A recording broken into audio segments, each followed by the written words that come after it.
जी अस्सलाम वालेकुम। अच्छा जी, ये लास्ट नॉर्मल क्लास हम अपनी स्टार्ट कर रहे हैं और ये लास्ट नॉर्मल क्लास जो है ये छोटे छोटे कई पार्ट्स के ऊपर ये जो है वो बांटी गई होगी। ठीक है जी, इसको हम ABCDEFGH जहाँ तक हमारा काम नहीं होगा, मैं बेसिकली हर ब्रेक के बाद, वैसे तो बेटा साथ जल्दी हो जाया करें, अगली रो वाले जगह बना के रखें बेटा प्लीज़। वो ऐसे है कि मैंने फिज़िकल वाले बच्चों को आज और कल फुल डे बुलाया हुआ है, तो फुल डे मतलब 5-6 घंटे जितना भी हम पढ़ सके, तो हम हर ब्रेक पे इसको ब्रेक कर दिया करेंगे और इस A को B को फिर उसका C और D, इस तरह से मैं चेंज करता चला जाऊँगा। ठीक है ना। तो लास्ट नॉर्मल क्लास है असल में, इस वजह से कि इंट्रो प्लस R1 की इकट्ठी क्लास ही है। तो इंट्रो वाले कह रहे थे कि हमारा जी 116वां लेक्चर है, R1 वाले कह रहे थे हमारे 100 हुए हैं, तो मैंने कहा चलो जान छुड़ा लेते हैं, लास्ट नॉर्मल क्लास लिख लेते हैं। अभी इसके अंदर हम इकट्ठा ही सब कुछ पढ़ते चले जाएंगे। ठीक है जी। प्लान कुछ इस तरह से रहेगा हमारा, टॉपिक वाइज मैं ये चीज़ें डिस्कस करूँगा। सबसे ज़्यादा टाइम हमारा 2 टॉपिक्स के ऊपर एक्सपेक्टेड है कि लगना है, सबसे ज़्यादा टाइम। एक रेशोज़ के ऊपर हमारा थोड़ा टाइम ज़्यादा लग जाएगा क्योंकि थोड़ा सा एंड पे था तो चीज़ें कुछ इसके अंदर रहती हुई थी। ठीक है। और दूसरा ज़्यादा टाइम लगने वाली चीज़ जो है वो कल पे रखी हुई है, वो नॉन प्रॉफिट ऑर्गेनाइजेशन है, क्योंकि उसके अंदर मैंने उसके स्टैंडर्ड्स की कुछ बात करनी है, थ्योरेटिकली कुछ बात जो है वो करने वाली रहती है, वो कर लूँगा, और कोई क्वेश्चन एक आधा और एडिशनल करवाना हो तो वो करवा दूँगा।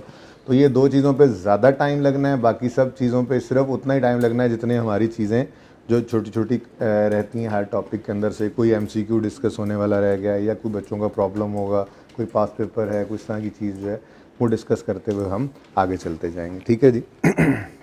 सबसे पहले अच्छा मैंने ना रेफ़र कर दिया है बुक का पेज नंबर। ठीक है, तो आप अपनी बुक्स के पेज नंबर्स ओपन करते जाएंगे। होपफुली आप दोनों ही वॉल्यूम्स लाए होंगे आज, क्योंकि ये वाली बात तो लास्ट नॉर्मल क्लास में तो सब कुछ ही हो सकता है ना। तो अब मैं किसी वक्त वॉल्यूम 2 से कोई चैप्टर कराने लग जाऊँगा, किसी वक्त वॉल्यूम 1 से कराने लग जाऊँगा। ठीक है ना। तो फ़िलहाल तो रेशोज़ का टॉपिक जो है वो ओपन कर लें, या इधर ले आएँ, आप लें, चलता रहे। रेशोज़ का टॉपिक ओपन करें और पेज 660, छोटी छोटी चीज़ें भी होंगी कुछ, ठीक है, उनको हमने देखते चले जाना है। भाई ये देखो,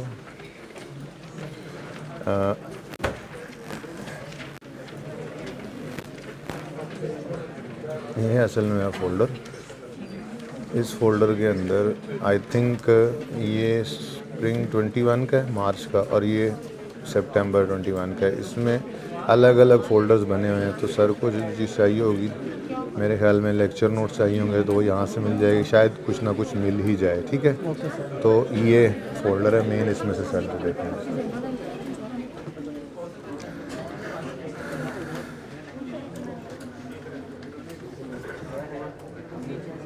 जी कौन सा पेज बोला आपको?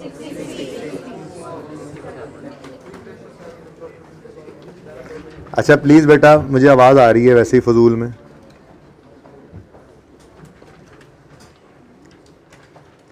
वैसे शायद, अच्छा देखें एक बात होगी, ज़रा ध्यान से सुन लें। अभी हो सकता है कोई ऐसी बात आए जो FR1 में कर ली हो मैंने क्लास में और इंट्रो प्लस R1 में ना हुई हो सकता है ऐसी बात इंट्रो प्लस R1 की क्लास में जो हो चुकी हो, R1 में नहीं वो आ जाए। तो आपने ये नहीं कहना कि ये बात हो गई है। ठीक है, दोनों में से बेटा आगे आ जाए। दोनों में से किसी एक क्लास के अंदर भी जो बात नहीं हुई होगी वो दोबारा बात हो जाएगी। ठीक है ना। तो इसको ये नहीं कहना जी हमारी क्लास में हो गया, ये एक अलग से एक बात चल रही हो जी, ये तो बात हमारी क्लास में होगी, दूसरा कहीं हमारी क्लास में नहीं हुई। बस जो बात मैं यहाँ पे लिख के लाया हूँ किसी एक क्लास के अंदर मेरे जहन के मुताबिक कोई चीज़ रह गई थी तो वो मैंने यहाँ पे लिखी हुई होगी। ठीक है ना। अच्छा जी, आवाज़ नहीं सही आ रही? मुझे तो सही आ रही है मेरी आवाज़। अब सही है? अच्छा, यूज़र्स एंड देयर नीड्स। देखें रेशो एनालिसिस के अंदर कभी ऐसा भी हो सकता है कि वो सवाल की रिक्वायरमेंट इस तरह से बना दे कि वो बैलेंस शीट दे दे, इनकम स्टेटमेंट दे दे। ठीक है, और यूँ कह दे कि जी अगर कोई इन्वेस्टर हो तो वो कौन सी रेशोज़ निकालेगा, वो रेशोज़ निकाल के इंटरप्रेट कर दें। अब आप मुंह उठा के बैठे ना। ठीक है ना। तो यूज़र्स कौन कौन से हो सकते हैं रेशोज़ के लिए? हमने कहा जी प्राइवेट या पोटेंशियल इन्वेस्टर कह सकते हैं इसको। ठीक है ना। पोटेंशियल एक्वायरर, पोटेंशियल इन्वेस्टर भी हो सकता है। प्राइवेट इन्वेस्टर, इसको आप पोटेंशियल इन्वेस्टर भी कह सकते हैं, कि जो बंदा किसी कंपनी के अंदर इन्वेस्टमेंट करना चाह रहा है तो वो क्या करेगा, वो कुछ रेशोज़ कैलकुलेट करेगा, उन रेशोज़ कैलकुलेट करके इंटरप्रिटेशन पढ़ी है ना हमने, डिसाइड करेगा कौन सी कंपनी बेटर है, ठीक है, तो जो है वो उसके अंदर इन्वेस्ट करेगा। अब अगर कोई इन्वेस्टर है तो आपके ख्याल में वो डेट इक्विटी रेशो में इंटरेस्टेड होगा ना? इन्वेस्टर का क्या काम डेट इक्विटी रेशो के साथ, ठीक है, इन्वेस्टर का काम है प्रॉफिटेबिलिटी रेशियोज़ को कैलकुलेट करना। एक मिनट बैठ जाएगा। इन्वेस्टर जो है वो प्रॉफिटेबिलिटी रेशियोज़ कैलकुलेट करेगा। प्रॉफिटेबिलिटी रेशियोज़ हमने पढ़ी थी, return on capital employed, return on equity, return on asset, asset turnover, फिर परसेंटेज ग्रोथ इन सेल भी इसी के अंदर आ जाता था, उसके बाद जीपी, नेट प्रॉफिट और एक्सपेंसेस की रेशियोज़। तो ये 7-8 रेशियोज़ जो बनती हैं ये प्रॉफिटेबिलिटी रेशियोज़ हैं। नंबर्स के हिसाब से आप इनको कम ज़्यादा कर सकते हैं, लेकिन मैंने आपको ये कहा था कि अगर प्रॉफिटेबिलिटी रेशियोज़ कहे और आपके ख्याल में वो 5-6 नंबर की ही बात कर रहा है तो फिर return on capital employed, return on asset, GP और नेट प्रॉफिट रेशो, ये 4 निकाल देनी है आपने। अच्छा, अब अगर कोई कंपनी दूसरी कंपनी को एक्वायर करने जा रही है, इधर नहीं देखें, बात सुनते ना, फिर वहाँ पे तो लिखा ही हुआ है, अगर कोई पोटेंशियल एक्वायरर है, ठीक है, जैज़ वालों ने वारिद को एक्वायर करना था, तो जब एक्वायर करने जा रहे होंगे तो वो कौन कौन सी चीज़ों को देख रहे होंगे? नो डाउट वो प्रॉफिटेबिलिटी को भी देखेंगे, नो डाउट प्रॉफिटेबिलिटी को भी देखेंगे, लेकिन वो वर्किंग कैपिटल को भी देखेंगे कि ये ना हो। देखें, वर्किंग कैपिटल मैनेजमेंट थी ही क्या कि हमने अपने ऑपरेशंस को फाइनेंस करना होता है। कितना अरसा हमारा पैसा वर्किंग कैपिटल साइकिल में फंसता है, याद आ रही है बात? 15 दिन अगर वर्किंग कैपिटल साइकिल है तो इसका मतलब है कि हमारी जेब से पैसे निकल के वापस जेब में 15 दिन में आते हैं। 100 दिन अगर वर्किंग कैपिटल साइकिल है तो हमारी जेब में पैसे 100 दिन के बाद वापस आते हैं। तो ये 100 दिन के लिए हमें पैसे चाहिए होते हैं इन्वेस्ट करने के लिए। अब वर्किंग कैपिटल रेशो भी एक्वायरर देख रहा होगा कि यार इस कंपनी को खरीद लूं तो ये ना हो इसकी वर्किंग कैपिटल में मुझे बहुत सारे पैसे बहुत ज़्यादा देर फंसाने पड़े। जो कंपनी को एक्वायर करने जा रहा हूँ इसका वर्किंग कैपिटल कैसा है, ठीक है। तो पोटेंशियल एक्वायरर जो है वो प्रॉफिटेबिलिटी रेशियोज़ को भी देख रहा होता है और वर्किंग कैपिटल की एफिशिएंसी रेशियोज़ को भी देख रहा होता है, एफिशिएंट है या नहीं है इनकी वर्किंग कैपिटल मैनेजमेंट, मुसीबत तो नहीं पड़ जाएगी इसको खरीदने के बाद, ठीक है। और बैंक या पोटेंशियल लेंडर, बैंक के अलावा भी लेंडर हो सकते हैं ना जी, ठीक है, कोई और लोन दे दे, वो किसको देख रहा होगा? तो लिक्विडिटी रेशियो को देख रहा होगा, गियरिंग रेशियो को देख रहा होगा। इसके अंदर आप ऐड कर लें अपने साथ लिक्विडिटी रेशियो। लिक्विडिटी रेशियो क्या होती है जी? कोई क्रेडिटर होगा, कोई उधार शॉर्ट टर्म के लिए देने लगेगा तो वो करंट रेशियो देख लेगा कि यार इनके हालात कैसे हैं, इनको 1 रुपया ऑलरेडी जो इनके ऊपर लाइबिलिटी है इसके पे करने के लिए इनके पास करंट एसेट्स कितने हैं, ठीक है ना। तो वो करंट रेशियो को देख रहे होगा, क्विक रेशियो को देख रहा होगा, ठीक है। और बैंक जो है वो डेट इक्विटी रेशियो को देख रहा होगा। डेट इक्विटी के साथ साथ वो इंटरेस्ट कवर को भी देख रहा होता है, ठीक है ना। तो interest cover, liquidity ratios, interest cover ratios and gearing ratios आप कर सकते हैं, आगे ऐड कर लें, ठीक है। तो ये चीज़ भी आपको पता होनी चाहिए, ठीक है। अगर इस तरह से सवाल पूछ ले वो, ठीक है ना, पता होगी कौन सा यूज़र उसकी क्या नीड है, ठीक है जी भाई। टैक्स के तो मेरे पास नहीं है, टैक्स के पास है, FIR 2 के हैं जी बेटा। वर्किंग कैपिटल एफिशिएंसी के अंदर लिक्विडिटी रेशियोज तो देख लेंगे, वो भी उसके अंदर कवर हो ही जाता है, ठीक है ना। आपने जब वर्किंग कैपिटल कैलकुलेट करना है तो आप साथ के साथ वो लिक्विडिटी रेशो को बता ही रहे होते हैं, लिक्विडिटी भी आप बता ही रहे होते हैं कितने के जी डेटर डेज इतने हैं, इनकी इन्वेंट्री डेज ज़्यादा हैं, तो अलग से लिखने की खास ज़रूरत नहीं है, लिख भी दें तो कोई मसला नहीं, नंबर्स के हिसाब से थोड़ा बढ़ा भी सकते हैं। अच्छा जी,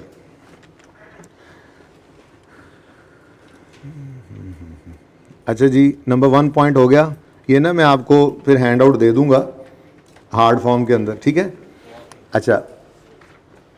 अच्छा जी, वैसे तो हमने डेट इक्विटी रेशो का फार्मूला पढ़ा था, debt over equity plus debt, और मैंने कहा था कि अगर 50% से ज़्यादा हो जाए इसका आंसर तो कंपनी रिस्की है, क्योंकि वो मोर गियर्ड है, वो अपने पैसों से ज़्यादा दूसरों के पैसों पे रिलाय कर रही है, ठीक है। लेकिन इसी रेशियो को कैलकुलेट करने का एक और फॉर्मूला भी था, क्लासेस के दौरान बात की थी, ठीक है। वो हो सकता है ना कि वो खुद से ऐसा कह दे या किसी एमसीक्यू के अंदर ये वाली रिक्वायरमेंट पूछ ले, तो पता तो होना चाहिए, ठीक है। तो डेट इक्विटी रेशियो का अल्टरनेटिव फॉर्मूला ये भी है कि आप डेट ओवर इक्विटी कर दें, लेकिन अब डेट ओवर इक्विटी जब करेंगे ना तो फिर रिस्क ही होगी तब जब 100% से ऊपर जा रही है। सादा सी बात है, ठीक है। आजमा लेते हैं ज़रा, सफ़ा नंबर 672 पे हम तशरीफ़ ले आएँ, अगर फॉर्मूला देख लें एक बार।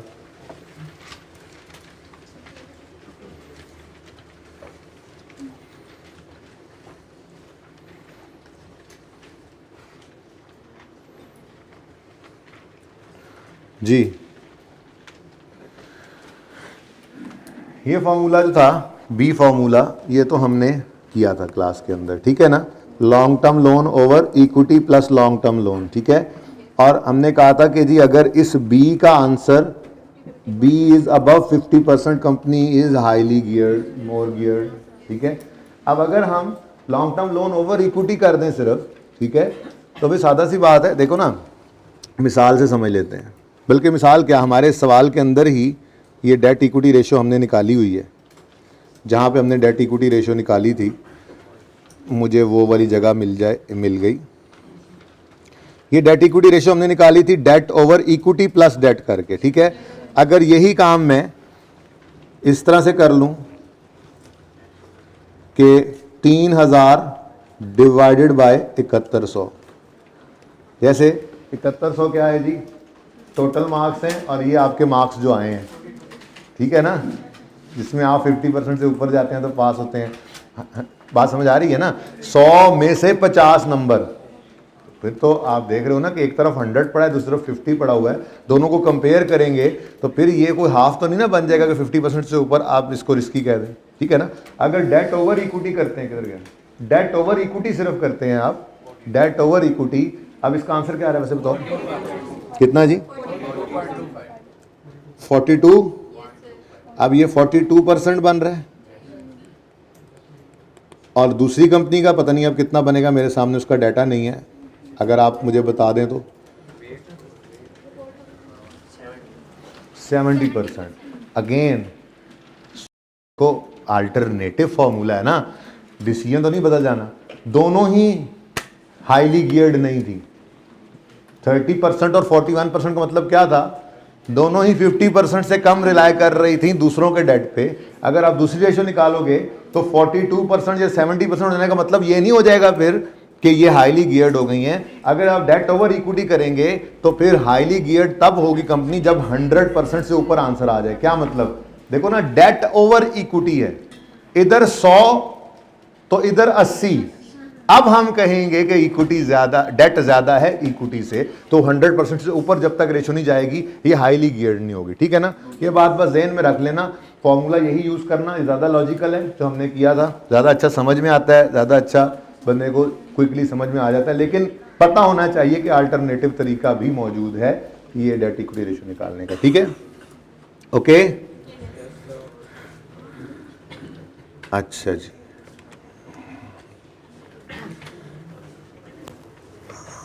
पेज 677 ऑफ बुक्स जरा ओपन करें।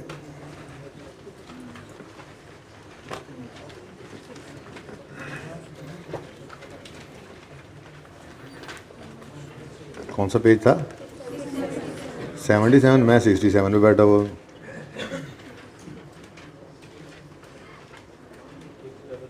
जी क्या हेडिंग है, फाइनेंशियल स्टेटमेंट एनालिसिस। देखें जी, फाइनेंशियल स्टेटमेंट एनालिसिस जो है ना वो 3 तरह का होता है। आज मजे की बात बताऊं, एक रेशो एनालिसिस है। रेशो ने क्या किया था, रेशो ने बताया था इस साल का प्रॉफिट डिवाइडेड बाय इस साल का एवरेज कैपिटल एम्प्लॉयड इनटू 100, इस साल का रिटर्न ऑन कैपिटल एम्प्लॉयड इतना है, ठीक है। हमने जो पिछले साल से उसको कंपेयर करने का सोचा था, तो ये वो रेशो एनालिसिस नहीं था, ये वो वर्टिकल एनालिसिस था। पिछले साल से इस साल तक इतना इंक्रीज आया, इतना डिक्रीज। बात समझ रहे हो, रेशो तो नहीं ना। ये कौन सी रेशो थी, ये कौन सी रेशो थी, मैंने पिछले साल से कंपेयर किया इस साल की जीपी रेशो को, जीपी रेशो तो जीपी रेशो, इस साल की जीपी रेशो, पिछले साल की जीपी रेशो। रेशो तो क्या थी? GP over cell. ठीक है, अब मैंने कहा इस साल की जीपी रेशो पिछले साल की जीपी रेशो की निस्बत बढ़ गई है या कम हो गई है, तो ये रेशो एनालिसिस नहीं था। हाँ, रेशो एनालिसिस ही है एक तरह का, लेकिन इसको रेशो का फॉर्मूला कोई नहीं था इसके लिए। इसको हम कहते हैं, ये हमने हॉरिजॉन्टल एनालिसिस किया। क्या किया? मैं पहले वर्टिकल बोल गया, माजरत। हॉरिजॉन्टल एनालिसिस किया हमने, पिछले साल की निस्बत, उससे पिछले साल की निस्बत। तो हम किस तरह से चल रहे हैं? हम यूं कह रहे हैं जी, 2019 में हम खड़े हैं और 2019 में मिसाल के तौर पे जी फलां रेशो आई है, 2018 के मुकाबले में ये इतनी कम हो गई है या इतनी बढ़ गई है। बात समझ रहे हो?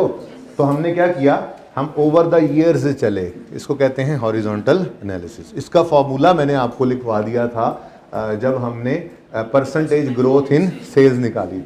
मैंने आपको कहा था इसका फॉर्मूला होता है कि आप चेंज लो, चेंज फ्रॉम प्रीवियस ईयर ही लोगे ना, चेंज फ्रॉम प्रीवियस ईयर को डिवाइड कर दो प्रीवियस ईयर से ही, प्रीवियस ईयर की अमाउंट से, ठीक है, इनटू 100 कर दो, तो आपका परसेंटेज ग्रोथ या डिक्लाइन इन सेल आ जाएगा। ये फॉर्मूला सेल के लिए सीखा था, कहीं भी लग सकता है, ये बड़े काम की चीज है। आप रेशो एनालिसिस कर रहे हैं, आपको जीपी रेशो निकालने का कहा गया, उन्होंने कहा जी जीपी रेशो निकाल दो। पिछले साल की उन्होंने रेशो दी हुई थी, ठीक है, आपने इस साल जीपी रेशो निकाली। अब नजर आ रहा है मिसाल के तौर पे कि जी 25% इस साल की जीपी रेशो है, 30% पिछले साल की जीपी रेशो थी, ठीक है, ये 2015 था मिसाल के तौर पे, ये 2016 है। अब आपने यूं नहीं कहना कि जीपी रेशो जो है वो 5% डिक्रीज हो गई है, ये गलत बात होगी। आप देखो 5% कैसे निकला, 30 माइनस 25 करके डिवाइडेड बाय 30, 5 ओवर 30 कर दो, मत लगाओ परसेंटेज, कंफ्यूज हो रहे हो तो ये लो। ओह जी, 5 ओवर 30 इंटू 100 कितना बनता है? 16 पॉइंट। अब बात समझ आई? ये हॉरिजॉन्टल एनालिसिस है, ठीक है। तो ये आप सारे रेशो एनालिसिस के अंदर कहीं भी यूज कर सकते हैं, सारे रेशो एनालिसिस के अंदर, ठीक है। इसका फॉर्मूला किताब के अंदर भी लिखा हुआ है, ये फॉर्मूला देखें, थोड़ा सा बेस ईयर पीछे आ गया बाहर। क्या है ये formula? Amount in comparison year minus amount in base year,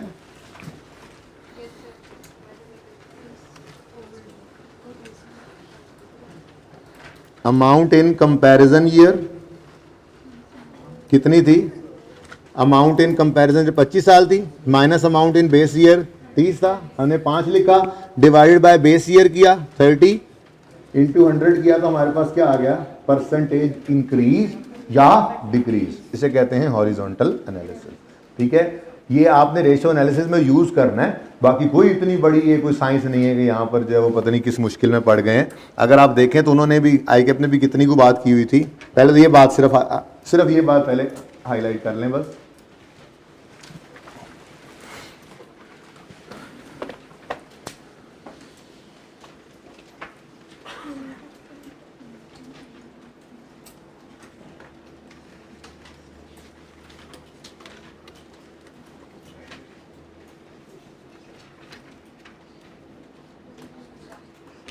देखिए जरा कौन सा बेहतर लग रहा है आमिर भाई? यही बेहतर है आमिर भाई, देख लें जरा। मैं सिनेमा करता हूँ तुम्हारे लिए, यही सही है। ये कैसे बंद होगा? अच्छा ऐसे बंद। अच्छा जी, बस ये पहली लाइन अंडरलाइन करें। हॉरिजॉन्टल एनालिसिस क्या है जी? Horizontal analysis is used to compare historical data such as ratios और लाइन आइटम्स। क्या मतलब? इनकम स्टेटमेंट के लाइन आइटम्स क्या हैं? Sale, cost of sale, GP, operating expense में selling expense, admin expense, finance cost, ये लाइन आइटम्स है ना। वो कह रहा है या तो रेशो को कंपेयर, मैंने अभी जीपी रेशो कंपेयर करके दिखाया आपको हॉरिजॉन्टली, ठीक है। ऐसा भी हो सकता है कि आप कॉस्ट ऑफ सेल पिछले साल की और इस साल की कॉस्ट ऑफ सेल के अंदर डिफरेंस, जैसे मैंने परसेंटेज ग्रोथ निकाल के दी थी, आपने क्या करना, आपने पिछले साल कॉस्ट ऑफ सेल जी 250 रुपए थी, इस साल कॉस्ट ऑफ सेल 300 रुपए हो गई, 50 रुपए से कॉस्ट ऑफ सेल बढ़ गई, तो 50/250 percentage increase in cost of sale निकल आएगा, ठीक है। तो हॉरिजॉन्टल एनालिसिस यूज करते हैं हम to compare historical data such as ratio. Historical data मतलब क्या है, आज की रेशो और उससे पिछली रेशो ये थी, ये आज की कॉस्ट ऑफ सेल, पिछली कॉस्ट ऑफ सेल ये थी, आज का एडमिन एक्सपेंस, पिछले साल का एडमिन एक्सपेंस ये था। परसेंटेज इंक्रीज डिक्रीज निकाल लेते हैं हम, बढ़ भी सकता है कम भी हो सकता है, फॉर्मूला हमारे पास आ गया। चेंज पकड़ो, डिवाइड करो बेस ईयर से, ऐसे सिखाया था, इनटू 100 करो, परसेंटेज इंक्रीज डिक्रीज। डायरेक्ट नहीं करना, वो गलत है। अभी देखो 5% आप कह रहे थे डिक्रीज हो, हालांकि 5% नहीं हुआ था, हमें इसको हॉरिजॉन्टली एनालाइज करना हो तो हमें इस फॉर्मूला के हिसाब से कैलकुलेटर में करो फटाफट, कोई मसला नहीं, कहीं प्रेजेंट करने की जरूरत नहीं है, लिखते हुए बस लिख दो कि ये इतने 16% जी डिक्रीज आया या इंक्रीज आया। क्लियर है? तो horizontal analysis used to compare historical data such as ratios और line items over number of accounting periods. बस इतनी सी बात याद रखनी है। दूसरी चीज इसका फॉर्मूला याद रखना है, ठीक है, वैसे ही आपको याद था। और ये एग्जाम्पल एक दफा सिर्फ देख लेनी है। कैलकुलेटर्स हाथ में करें, कैलकुलेटर्स हाथ में करें।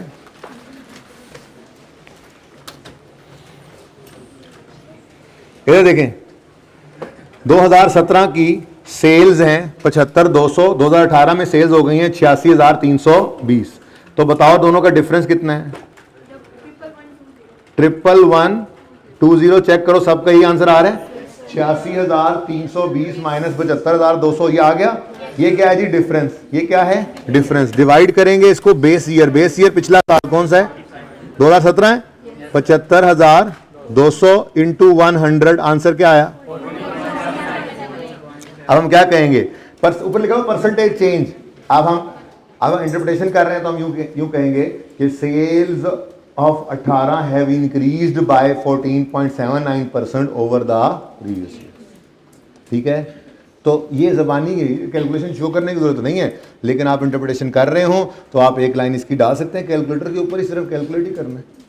इंडस्ट्री के साथ उसने कंपैरिजन कह दिया, आपकी रेशियो है 15%, इंडस्ट्री की है 12%, आप 3% को इसी तरह से फॉर्मूला के अंदर रख लें, ठीक है, और बता दें इंडस्ट्री से इतने % कम है।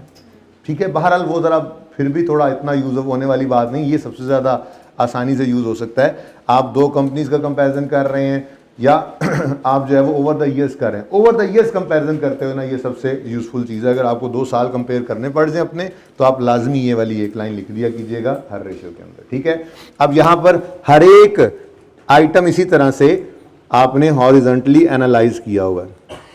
17 से 18 की तरफ आते हुए कुछ चीज़ें बढ़ रही हैं, कुछ कम हो रही हैं, देखते जाएं।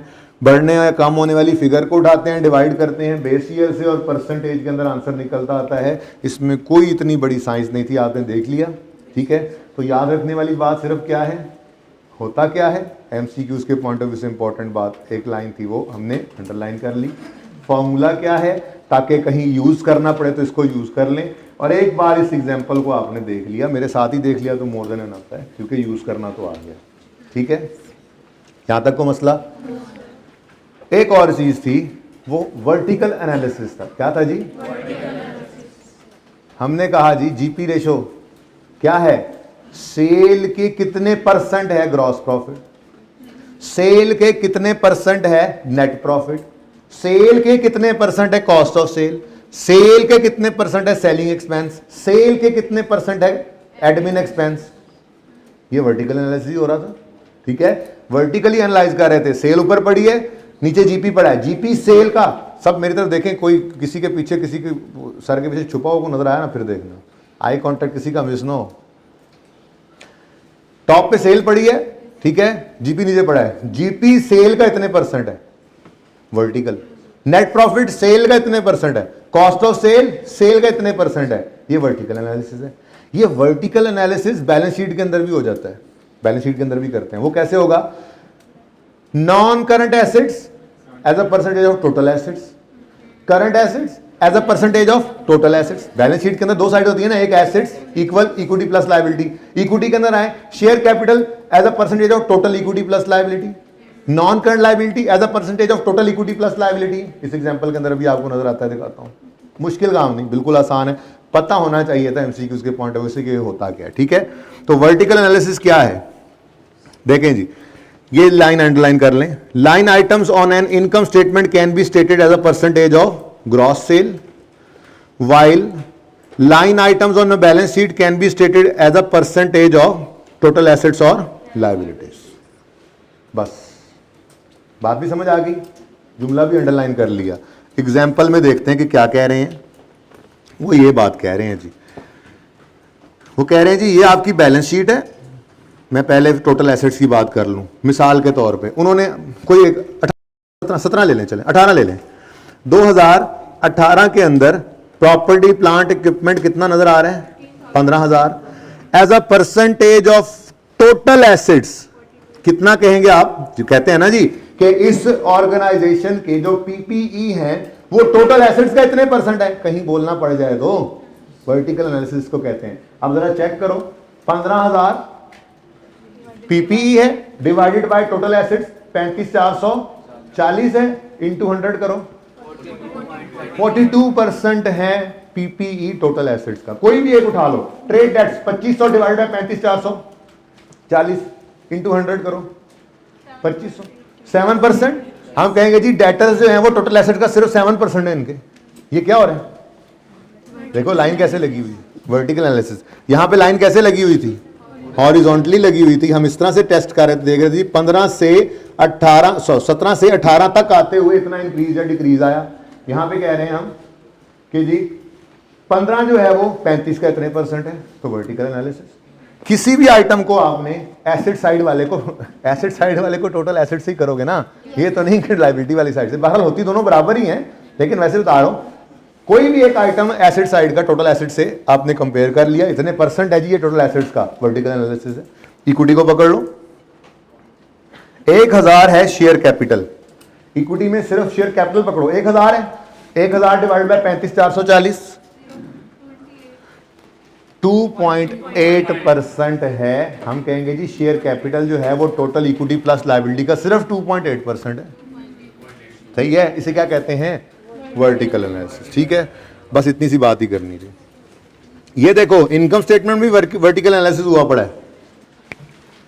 सेल्स, उन्होंने कहा जी सेल्स जो 100 है ना, ठीक है, अगर कॉस्ट ऑफ सेल 44 है और सेल 86 है, अपनी जीपी रेशियो निकालो, cost of sale over net, cost of sale ratio निकालो, वही रेशियो निकली पड़ी है। निकालो जरा, जीपी कितना है? 41702 डिवाइडेड बाय 86320 करो। नहीं 41702 कह रहा हूं यार, 41702 डिवाइडेड बाय 86320, जीपी रेशियो है 48%। क्या कहा था इसको? हमने कहा था कि जी ग्रॉस प्रॉफिट जो है वो सेल्स का 48% है, यानी 100 रुपए अगर सेल होगी तो उसमें 48 रुपए का ग्रॉस प्रॉफिट होगा, तो फिर 52 रुपए की कॉस्ट ऑफ सेल होगी ना, ये भी ऐसे ही परसेंटेज है। तो हर एक आइटम की वर्टिकली हमने परसेंटेज निकाली हुई है। किससे कंपेयर करना है? सेल से। कॉस्ट ऑफ सेल को सेल से कंपेयर किया, जीपी को सेल से कंपेयर किया, एडमिन, सेलिंग, सब चीजें जो है वो as a percentage of sale given है। ठीक है ना, सारी चीजें ऐसे वर्टिकल एनालिसिस। ठीक है, तो ये पता होना चाहिए था। सही है। अच्छा, अब इस जैसा एक सवाल भी देख लें।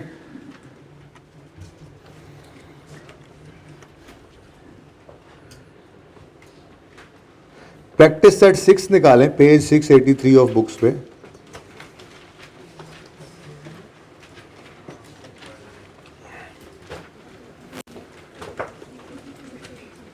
कौन सा सफ़ा बताया मैंने?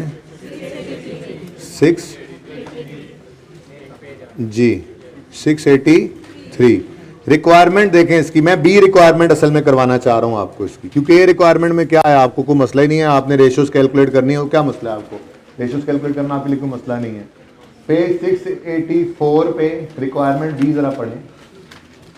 यूज द, नजर आ रहा है, use the information given and the ratios you calculated in part A to comment on performance of accounts।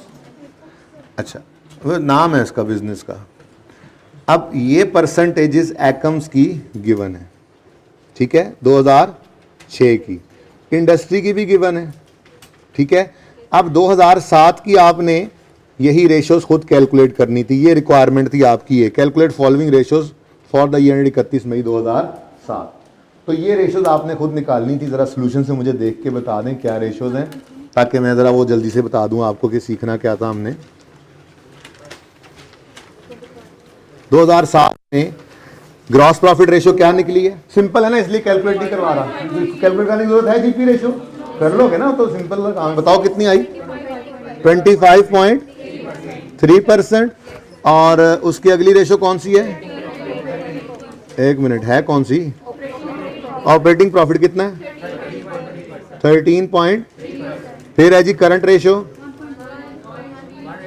1.3:1 होगा ना। और acid test ratio, quick ratio 0.36, वो लकीर गिर गई है। फिर 30। अच्छा, अब मिसाल के तौर पे मैं इसकी बात करना चाहूँ तो बताओ इन दोनों में डिफरेंस कितना है, परसेंटेजेस है ना, ये डिफरेंस कितना है, 34.7 माइनस 25.3, कितना डिफरेंस है। अब 9.4 आपने नहीं कह देना जीपी रेशियो डिक्रीज हो गई है 9.4 से, बल्कि आपने कहना है 9.4 डिवाइडेड बाय 34.7 इंटू 100 कितना आता है, ये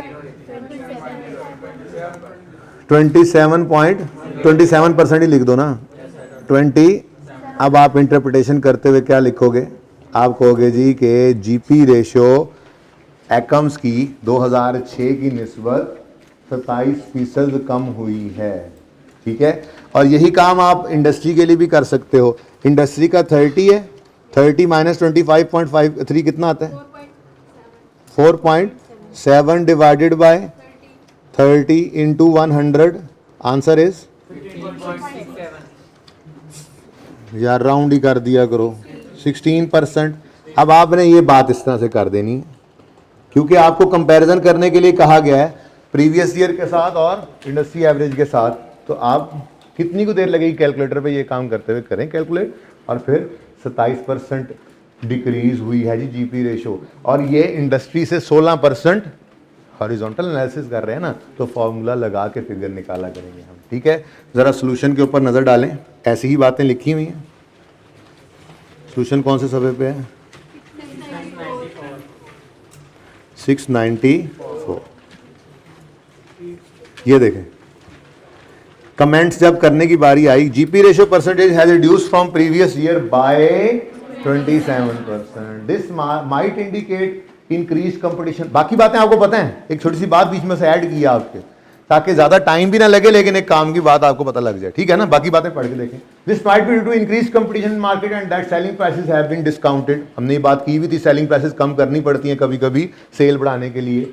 अल्टरनेटिवली कॉस्ट ऑफ परचेज में हैव इंक्रीज सिग्निफिकेंटली, बात की हुई है। शॉर्ट इंटरप्रिटेशन जो अभी तक फाइनल नहीं हो सकी क्योंकि मैं इन चीज़ों को ज़्यादा देख रहा था, तो इंशाल्लाह जब ये क्लास खत्म होगी तो उससे अगले दिन ही इंशाल्लाह आपको वो शॉर्ट इंटरप्रिटेशन मिल जाएंगे, ठीक है ना। उसके अंदर ये बातें सारी लिखी हुई थी, हमने भी ये क्लास के अंदर बातें लिखी हैं। The situation is particularly worrying because this ratio is now below the industry average by 15%। तो आपने क्या किया, बस वो हॉरिजॉन्टल एनालिसिस को भी बीच में ही यूज कर लिया, ठीक है। ये बात समझ आई है, ओके। तो इस तरह से आपने ज़रा देख लेना है कि आप हॉरिजॉन्टल एनालिसिस को कैसे यूज़ करेंगे। तो ये मैंने लिखा था, increase decrease in percentages explain using GP ratio in practice set 6 Akums, ठीक है ना। एक के अंदर मैंने बता दिया, अब आप ये यूज़ कर सकेंगे, ठीक है।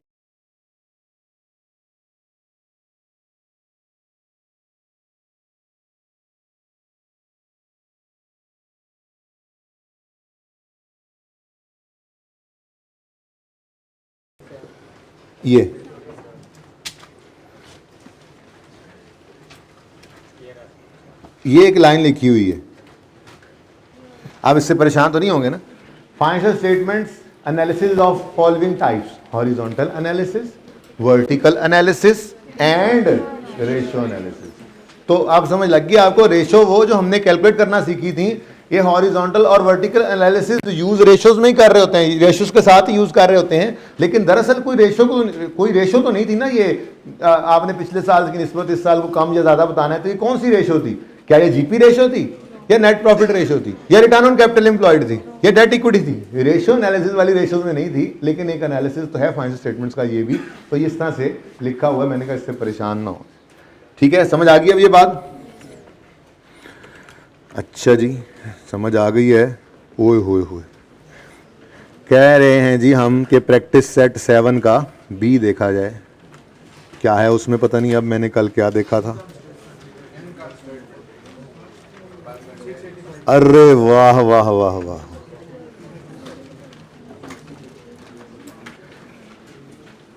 वर्टिकल एनालिसिस ही है ये भी, वर्टिकल एनालिसिस ही है ये भी।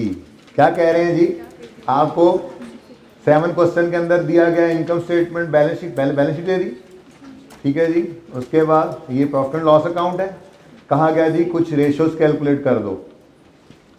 ये पता नहीं किसी बच्चे ने सवाल किसी वक्त पूछा था शायद इस सवाल के अंदर, क्लास के अंदर ही, तो उस वक्त का लिखा हुआ है, इससे परेशान ना हो। आपको पता ही क्विक एसेट टेस्ट रेशियो क्या होती है, करंट एसेट से इन्वेंट्री और प्री पेमेंट्स को माइनस करते हैं, वो लिखा हुआ है, इससे परेशान ना हो, ये क्लासेस के दौरान लिखी हुई बात है। अच्छा, requirement B, convert the income statement figures into percentage on the basis of sales. कोई नहीं यार, वर्टिकल एनालिसिस करना है, बड़ा ही आसान काम है, मुश्किल कोई नहीं है। कैलकुलेटर उठाएं, ये तो 100% हो गया ना, सेल तो 100% क्योंकि इसी की तो परसेंटेज ले रहे हैं, तो 100। अब 1000 डिवाइडेड बाय 1675, 59, नहीं नहीं आप 59.7 ही करूंगा, अब लिख दिया मैंने। जीपी बताए 40.29 यार, अब ऊपर लिखा हुआ जो उसको कर लो ना। अच्छा, अब ये 40.3 वैसे भी निकल सकता है, आप 675 डिवाइड बाय 1675 करें, ठीक है ना।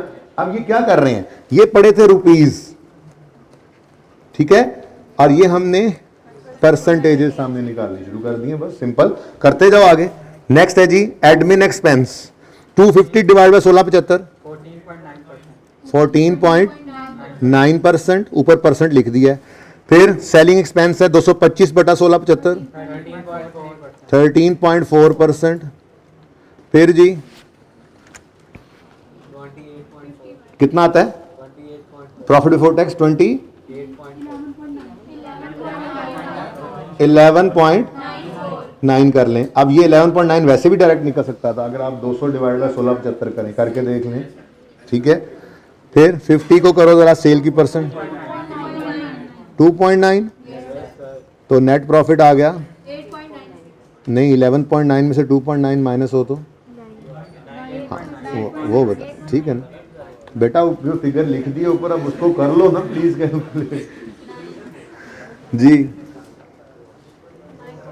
अब ये 9 वैसे भी निकल सकता है, 150 डिवाइड बाय 1675 करें, तो ये था कुछ, बहुत आसान बात है। लेकिन यही रिक्वायरमेंट पर्चे में आ जाती तो कहते पता नहीं ये काम तो हमने किया ही नहीं हुआ। हालांकि थोड़ी सी बात ही थी, तो बहरहाल मैंने इसको भी डिस्कस कर लिया आपसे, ठीक है जी। बस ठीक है, इसका सोल्यूशन मौजूद है किताब के अंदर, कर लीजिएगा। ये हैंड आउट मैं आपको दे दूंगा आज की क्लास के एंड पे, जितना आज वाला होगा ना, तो वो मैं प्रिंट निकाल के दे दूंगा, अगर थोड़ी देर आप एंड पे रुक सके तो उसको, बल्कि आखिरी क्लास शुरू होने से पहले जितना काम देखना है वही करवाना है ना, तो उससे पहले मैं कॉपी के लिए दे दूंगा, वो फिर आप ये ले जाइएगा। कल फिर जो बाकी से रह जाएंगी उसके ऊपर भी इस तरह से, ताकि आपको वो चेक रहे कि हमने आखिरी क्लास में कौन कौन सी चीज़ें, अगर को आप भूल भी जाते हैं तो, ठीक है जी। सब कुछ मिल जाएगा यार, एक दफ़ा क्लासेस खत्म होने तो मैं सारी चीज़ों का ही PDF बना के दे दूंगा, जो कुछ, कोई टेस्ट, कोई लेक्चर नोट, जो कुछ भी होगा PDF बना के दे दूंगा, जो मेरे पास है, जो मेरी चीज़ें हैं वो मैं दे दूंगा, ठीक है। अच्छा, क्या मंसूर, अच्छा जी। प्रैक्टिस सेट 9 जो है बड़ा इंपॉर्टेंट है MCQs के पॉइंट ऑफ व्यू से। हमने इस तरह से रेशियो एनालिसिस को देखा ही नहीं था जैसे प्रैक्टिस सेट 9 है, ठीक है। तो ज़रा देख लेते हैं अब क्या कहता है प्रैक्टिस सेट 9।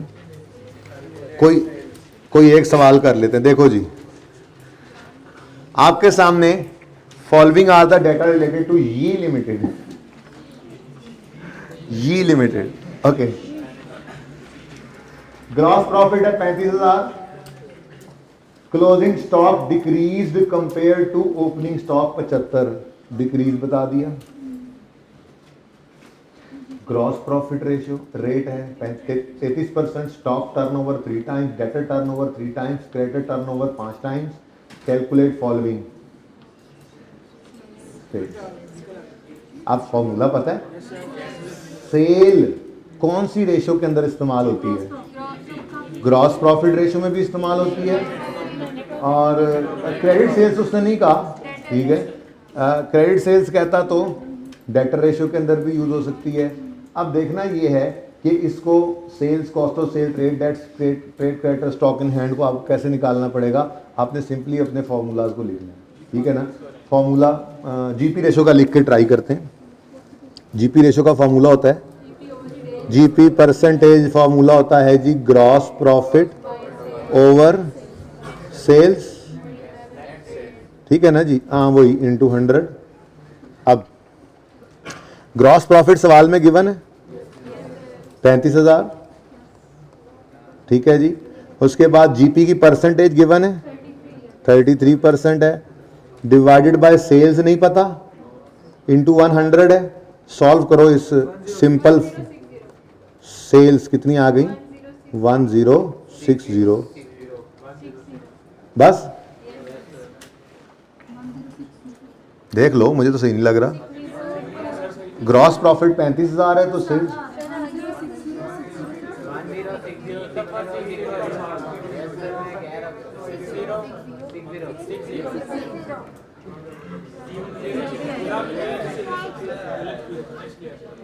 बेटा आप लोग पता नहीं क्या कर रहे हैं। आप 35 पूरा लिख लें, ये लें, ये लें।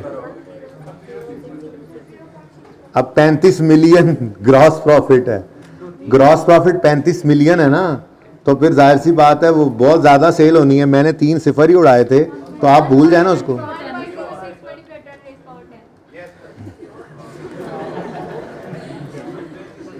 मेरे पास कैलकुलेटर भी था, मैं ला कर, हाँ ना, तो बेटा सही बताए ना 35,000, ये फिर वही काम शुरू है। कैसे यार फजूल लोग हैं आप। ये सिंपल सी कैलकुलेशन है, मुझे कैलकुलेटर दे दे, मैं खुद निकाल देता हूँ। 35,000 डिवाइडेड बाय, इसको सॉल्व करना है, इसको उधर ले जाना है।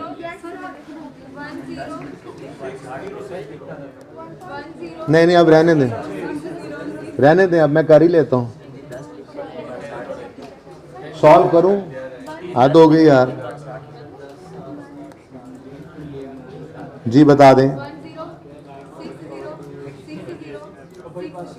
बस।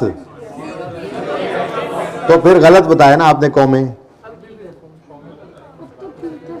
हाँ वैसे मुझे लिखने दें 1060, बस ठीक है, यूं बोले ना 10 मिलियन है।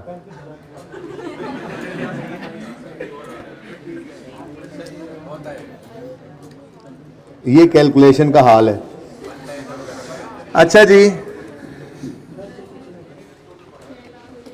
चले इसमें से कोई एक चीज आप निकाल दें, ट्रेड डेटर्स निकाल दें जल्दी से मुझे, और उसके बाद फिर आगे चलते हैं। वैसे ये प्लान नहीं था, लेकिन चले निकाल दें, ट्रेड डेटर्स निकाल दें। इसी तरह से निकालिएगा जैसे अभी सेल निकालिए, अपनी किताबों से देख लें।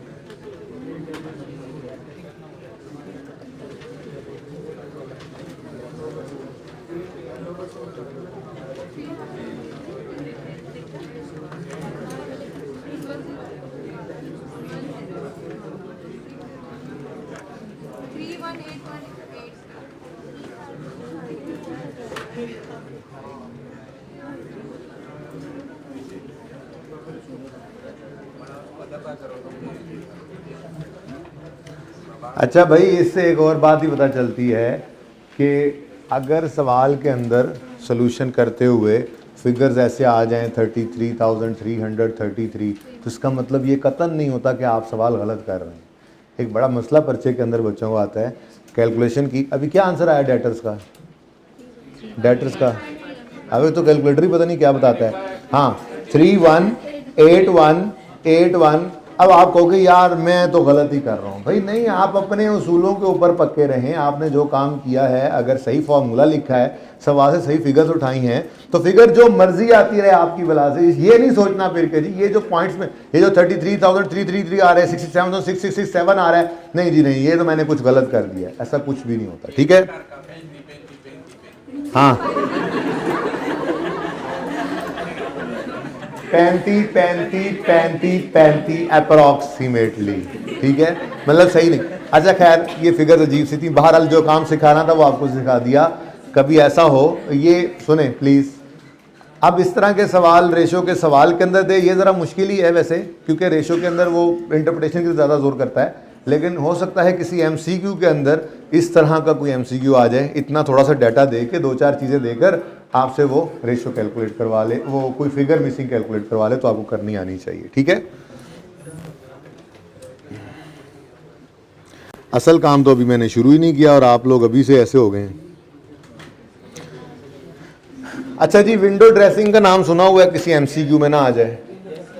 विंडो ड्रेसिंग, सर विंडो के आगे ड्रेसिंग करते हैं हम खड़े हो, पर्दा। विंडो ड्रेसिंग की बेटा सुन लें आप, मिसाल के तौर पे आपका एक रिसीवेबल है, ठीक है, 10 मिलियन का, वो आपका जानने वाला है, ठीक है। अब ये एंड आ गया, आपने से कहा यार अगर 10 मिलियन रिसीवेबल मेरे यूज़र्स ने देखा ना, तो वो कहेंगे कि यार तुमने अपने जानने वालों को इतना उधार दिया हुआ है, ठीक है। तुम ऐसा करो, अभी 31 दिसंबर आ गया है, तो तुम यूँ करो कोई 28-29 दिसंबर को इसमें से 8 को मिलियन मुझे दे दो, ठीक है, ताकि क्लोजिंग डेट पे 2 मिलियन तुम्हारा रिसीवेबल नज़र आए। और जैसे ही 2-3 जनवरी आएगा, financial statements closing bank statement वगैरह क्लोज हो जाएंगी, मैं ये पैसे तुम्हें वापस कर दूंगा, ठीक है। अब ये क्या किया उन्होंने, इसे कहते हैं विंडो ड्रेसिंग। इन्होंने अपने मतलब के हिसाब से काम ऐसा किया कि फाइनेंशियल स्टेटमेंट्स उनके हिसाब से फेवरेबल हो जाएं। ये तो एक एग्जांपल थी, किताब के अंदर इसी तरह की 2-3 एग्जांपल्स लिखी हुई हैं, बड़े सिंपल तरीके में यही बात लिखी हुई है। पेज 681 के ऊपर आए।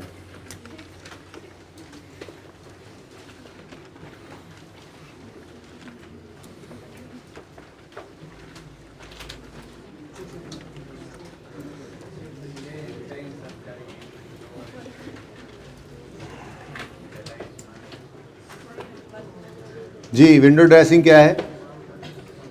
One should also be careful of unethical practices like window dressing. कोई जरूरत नहीं थी वैसे यहाँ पे उसको, बाल एक बात है, चलें कभी लिखनी पड़ जाती है, किसी एमसीक्यू में आ जाती है, तो पता होना चाहिए है क्या, ठीक है। वन शुड ऑल्सो, ये रेशियो एनालिसिस में हम कह रहे हैं कि रेशियो एनालिसिस करने वालों ऐसा भी हो सकता है, लेकिन वो तो हम पहले लिमिटेशन में बता चुके हैं कि रेशियोज उतनी ही ठीक हैं जितनी कोई फाइनेंशियल इन्फॉर्मेशन सही है जहाँ से वो हम डिराइव कर रहे हैं, ठीक है ना। तो बहरहाल एक मसला ये होता है फाइनेंशियल स्टेटमेंट्स के अंदर, one should also be careful of unethical practices like window dressing while interpreting financial statements. Window dressing है क्या, आप बता रहे हैं?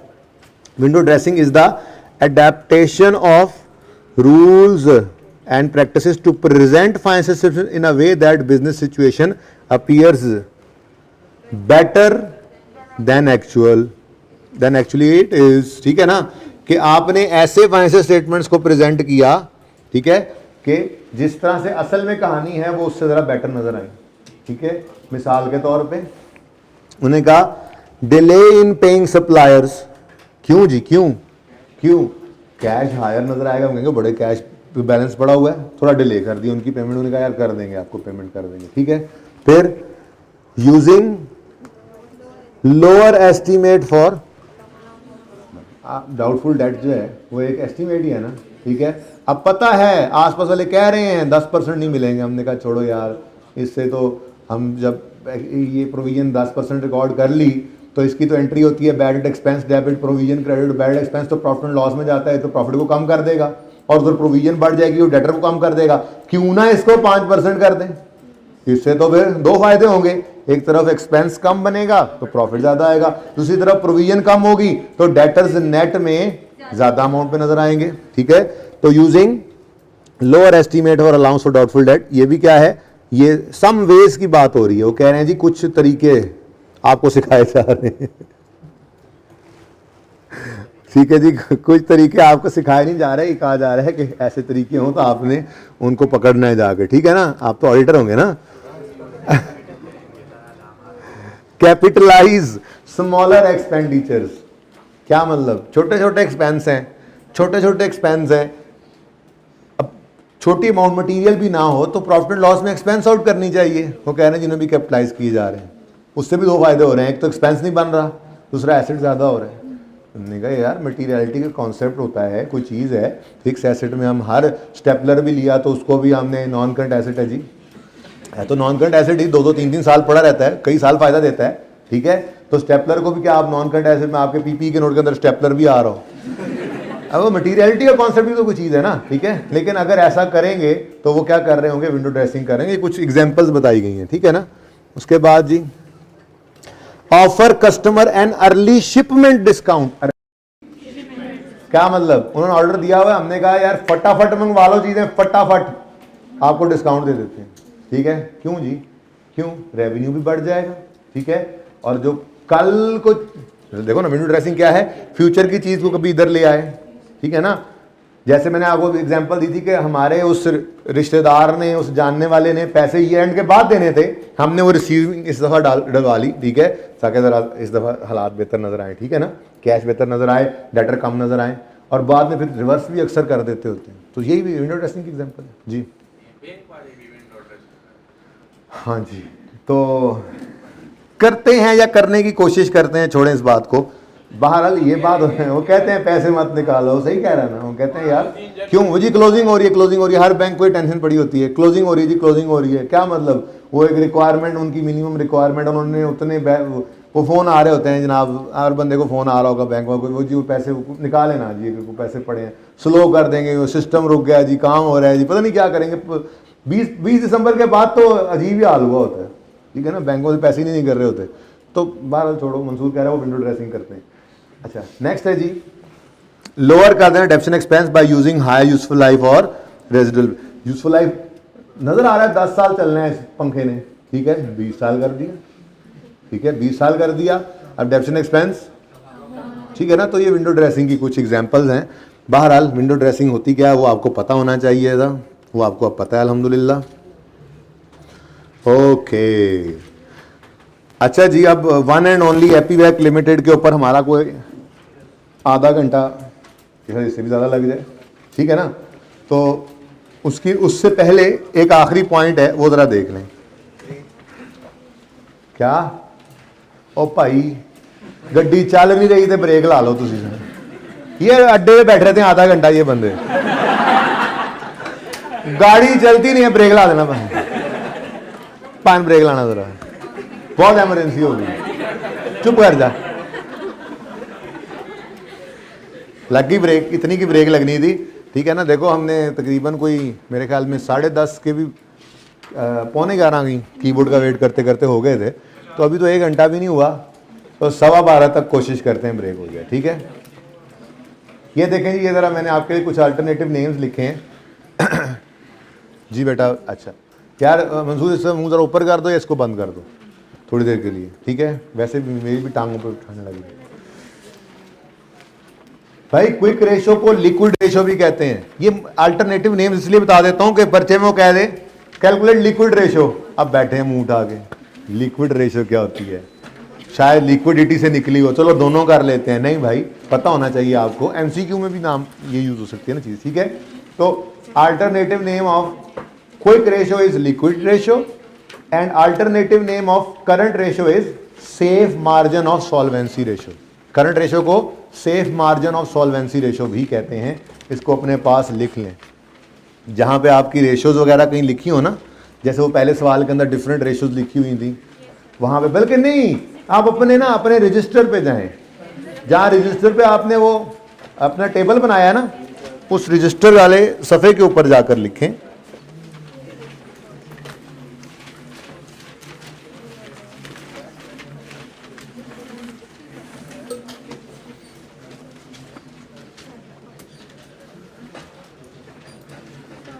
क्विक रेशो जो ऐसे टेस्ट रेशो जिसको कहा था, उसके साथ ही अल्टरनेटिव नेम लिखें आप लिक्विड रेशो, और करंट रेशो के साथ आप लिख लें दूसरा नाम सेफ मार्जिन ऑफ सॉल्वेंसी, ठीक है।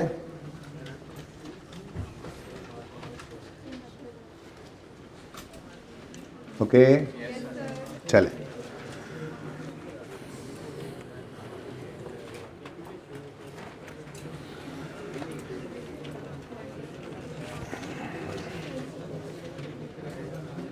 अच्छा जी, इधर देखें एक नज़र प्लीज़, ये रिवीजन प्लान ना अभी तक ज़्यादा रेड है, क्योंकि इस पर भी काम चल रहा है ना, तो जो काम पूरा हो गया वो इस तरह से ब्लैक वो साथ साथ चेक करता जा रहा हूँ मैं चीज़ें। अब जैसे इंटरप्रिटेशन का ये टॉपिक है, इसके लिए मैंने जो मैक्सिमम सवाल आपने करने हैं मेरी तरफ से वो मैंने लिख दिए हैं, ठीक है ना। ज़्यादातर सवाल वो होंगे जो हमने क्लास में डिस्कस किए हुए हैं, कोई इक्का दुक्का एडिशनल सवाल होगा, जैसे प्रैक्टिस सेट 6 मैंने लिख दिया है, आप कर लेना। 7 का बी मैंने लिख दिया, 10 लिख दिया, 13 लिख दिया। ये क्लास में डिस्कस नहीं हुए थे लेकिन मुझे लगा ये अच्छे सवाल हैं, कोई नई बात नहीं है। रिपोर्ट शिपोर्ट बनवा लेता है, अब रिपोर्ट क्या अंग्रेजी में बनाना सीखी हुई है, सिर्फ एक नज़र देख लोगे ना, फिर रेशो की इंटरप्रिटेशन वगैरह सब वैसे ही है, सिर्फ रिपोर्ट का फॉर्मेट इस तरह से एक आधे सवाल के अंदर देख लोगे, कहीं पर्चे में कह देता है तो मसला तो नहीं होगा। ऐसे ही क्वेश्चन बैंक कोई नहीं डाला इसमें, था नहीं शायद, दूसरा था। बहरहाल MCQs भी मैंने कुछ एक डाल दिए हैं इसमें, जो मुझे लगा है कि चलो यार ये वो भी तसल्ली की, वरना टॉपिक अच्छा तैयार होना तो MCQ कोई भी देखने की ज़रूरत नहीं पड़ती बहरहाल आपको, लेकिन फिर भी मैंने कुछ MCQs भी इस तरह से डाल दिए हैं। कौन कौन से चीज़ें जो हैं वो आपको रीड करके अंडरस्टैंड करके रखनी चाहिए हर रिवीजन में, वो भी मैंने हर एक सेक्शन में डाली है। इस तरह से ये भी बन रहा है, साथ साथ ही क्लासेस के साथ ये भी बन जाएगा। तस्वीर बना लो कि मैंने अभी कुछ करना है, कुछ नहीं करना तुमने, ये हार्ड में दे दूंगा तो मैं सॉफ्ट में भी दे दूंगा, पूरा बनाओ, ठीक है। ये बेटा देखे ना, जो चीज़ें मैंने पढ़ ली हैं, तैयार कर ली हैं इस रिवीजन क्लास के लिए, जिसको सॉरी नॉर्मल फाइनल क्लास के लिए जो चीज़ें तैयार होती जा रही हैं, उसका रिवीजन प्लान भी साथ साथ तैयार होता जा रहा है, ठीक है। ये तैयार हो चुके हैं। अभी मैंने कैश फ्लो नहीं देखा अभी तक, हो सकता है किसी ब्रेक में देख लूँ सारी चीज़ें, तो अभी वो इन प्रोसेस है, तो अभी इसको मैंने फाइनल नहीं किया। फिर अर्निंग्स पर शेयर हो गया फाइनल, तो इसका काउंटिंग आई सेट हो गया फाइनल, ब्लैक हो चुका है। चेंज इन इक्विटी हो गया, ब्लैक हो चुका है। तो इस तरह से जो जो चीज़ें होती जा रही हैं, तो आपने बस सारे MCQs अब करने की ज़रूरत नहीं है, सारे MCQs ऑलरेडी आपने कर लिया है। बेस्ट ऑफ लक भी मैं कहूँगा आपको एंड पे, ठीक है। तो इस तरह से ये क्वेश्चंस होंगे जिनको आपने, लेकिन इस तरह से नहीं चलना कि आप इस सवाल की तरतीब से चलें। मेरा मशवरा ये रहेगा कि जो भी टॉपिक शुरू करें उसको उस तरतीब से करें जिस तरतीब में हमने लेक्चर नोट्स का PDF फाइनल बना के फोटोकॉपी पे भी रख दूंगा और आपको PDF में भी सेंड कर दूंगा। जो भी टॉपिक शुरू करें आप उसको उसी तरतीब से करें जैसे हमने किया था, ठीक है। जब वो सारा काम कर लें, बस ये है ना कि आप एक लेक्चर रोज़ाना लेते थे, अब रिवीजन के अंदर बैठ के आपने एक लेक्चर में रोज़ाना लेना। अब मिसाल के तौर पे 6 लेक्चर्स में आपने EPS किया है, तो बस बैठें और 2-3 घंटे के अंदर वो 6 लेक्चर्स पूरे करें, क्लास वर्क होमवर्क, ठीक है। बात समझ रहे हैं ना। हाँ, माना मैंने कि EPS के अंदर बहुत ज़्यादा होमवर्क होता था, लेकिन वो सारे सवाल शायद करने की ज़रूरत भी नहीं पड़ेगी आपको। एक जैसे आप 3 सवाल में से एक कर लें, 2 रहने दें। तो कहने का मतलब ये है कि तरतीब वही रखनी है लेक्चर नोट्स की। जब एक बार पूरा हो गया फिर यहाँ से आगे देख लें, हाँ ये सवाल हो गया, हाँ ये एडिशनल लिखा हुआ है, चलो अब ये कर लेता हूँ, ये एडिशनल है, चलो अब ये कर लेता हूँ। फिर ये मैंने अंडरस्टैंडिंग्स देख ली हैं, हाँ ये MCQs मैंने सिर्फ करने, MCQs यहाँ से देख के कर लेने, वो सारे करने की ज़रूरत नहीं होगी, ठीक है।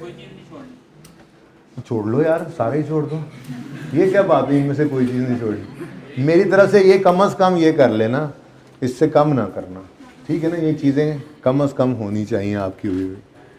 अच्छा जी, चलें वापस आएँ। हम कहाँ थे, हम जा रहे थे, तो मैं इसलिए कह रहा था कि अभी बहुत सारे आपने 13 प्रैक्टिस सेट देखे, आप प्रेप में करने बैठ गए सारा, तो फिर वो नहीं है बारे में, अपने और पर्चे भी देने हैं, इसके अंदर और टॉपिक्स भी करने हैं। तो जो ज़रूरी चीज़ें हैं वो मैंने लिख दी हैं। तो प्रैक्टिस सेट में कोई ज़रूरी सा सवाल करना तो मैंने इसमें डाल दिया, पास पेपर अगर नहीं करना था तो यहाँ पे नहीं लिखा हो, खुद से फिर कोई नया सवाल करने की ज़रूरत नहीं। ये कम अज़ कम करना है, लेकिन इससे कम नहीं, इससे सस्ती खामोशी।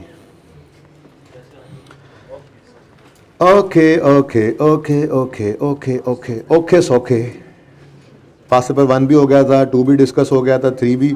हाँ भाई, इंट्रो प्लस R1 वालों, आपको FR1 वाले लेक्चर्स मिल गए थे ना। चलो कोई बात नहीं, कुछ ने सुन लिए, कुछ सुन लेंगे, डिस्कशन उसी के अंदर है, ठीक है। FR1 वाले ही मैंने लेक्चर्स कट करके पोर्टल पे भी चढ़ा दिए थे ऑनलाइन वालों को, पता नहीं मैंने शो किए या नहीं किए, अभी कर दूंगा अगर नहीं किए तो। कर दिए थे ऑनलाइन वालों को, बच्चा बैठा हो। अच्छा जी, छुप गए। अच्छा 5 6 8 9 ओ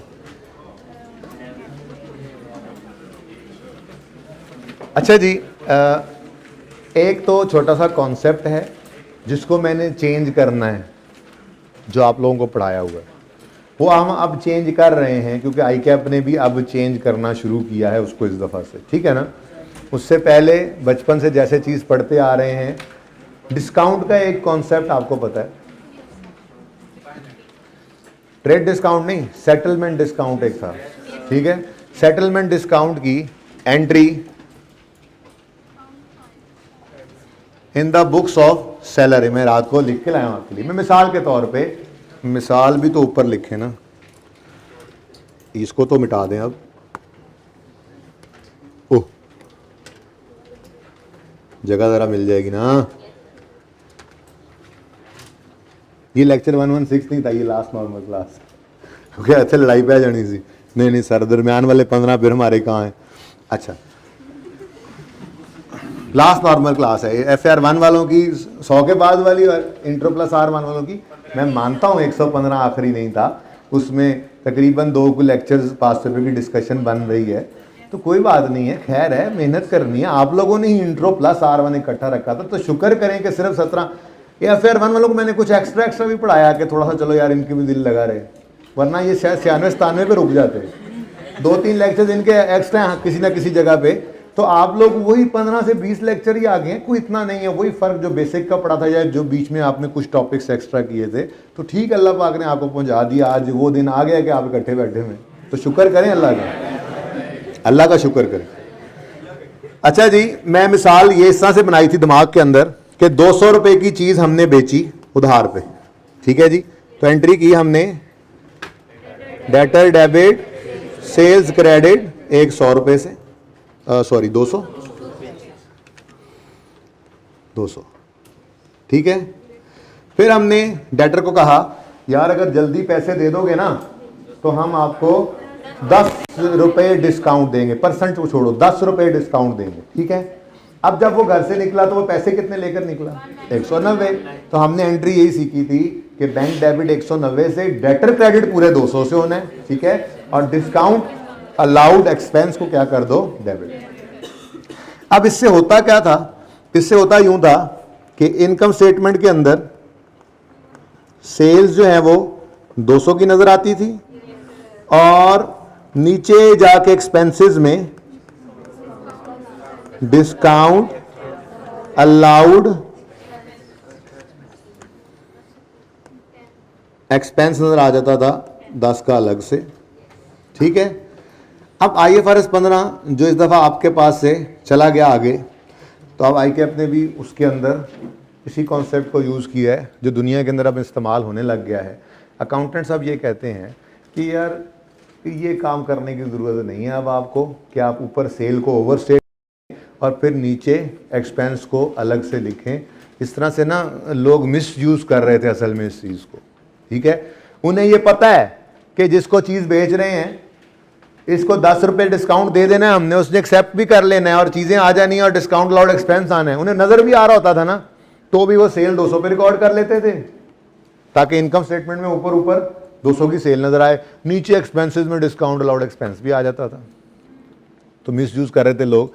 तो फिर अब अकाउंटेंट्स ने क्या कहा है, दुनिया के अकाउंटेंट्स ने, ठीक है, IFRS 15 ने इस तरह से आकर कहा कि अब जो आपको ये डिस्काउंट अलाउड एक्सपेंस आपको पड़े ना, ठीक है, इसको आप अलग से एक्सपेंस रिकॉर्ड करने की बजाय सेल्स को ही डेबिट कर दें। क्या कर दें जी?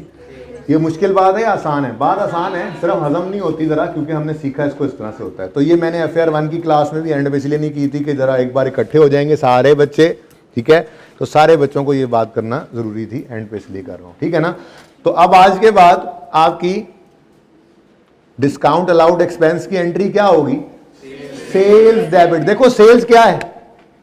इनकम है, बोलो इनकम का बढ़ना क्रेडिट, तो इनकम का कम होना डेबिट। अच्छा, अब अगर हम सेल्स को ही डेबिट कर देंगे तो ऐसी सूरत के अंदर आपकी 200 की सेल पहले रिकॉर्ड हुई, ये देखो सेल्स क्रेडिट, और फिर सेल्स ही 10 से हो गई डेबिट, तो -10 होकर यहीं पर आपकी सेल्स 190 की हो गई, और ये अलग से नजर नहीं आएगा।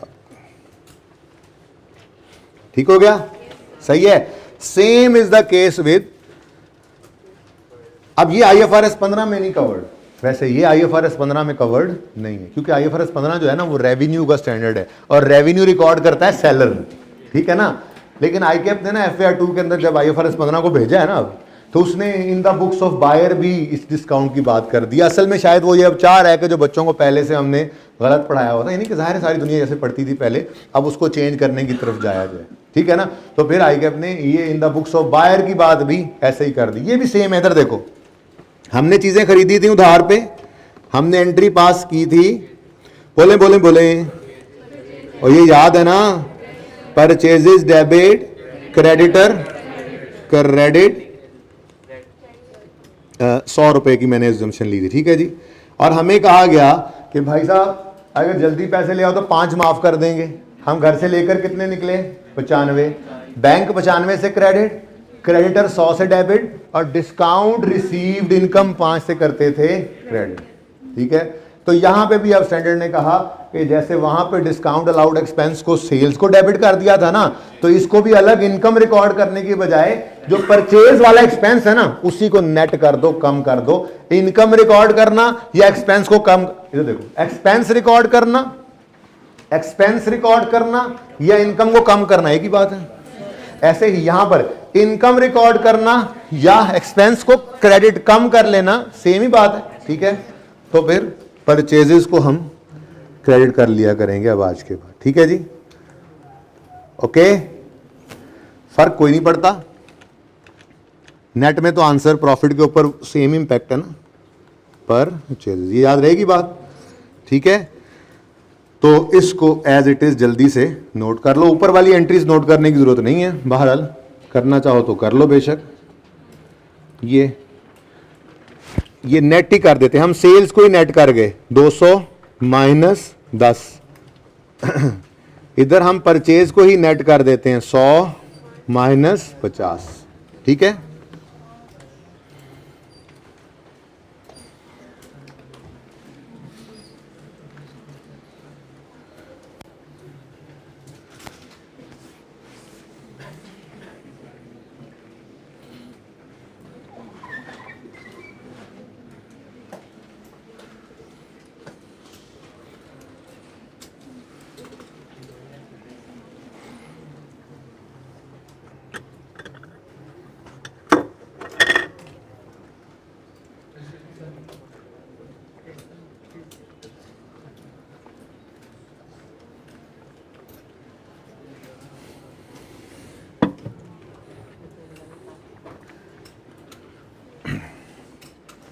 अरे पॉज कीजिएगा।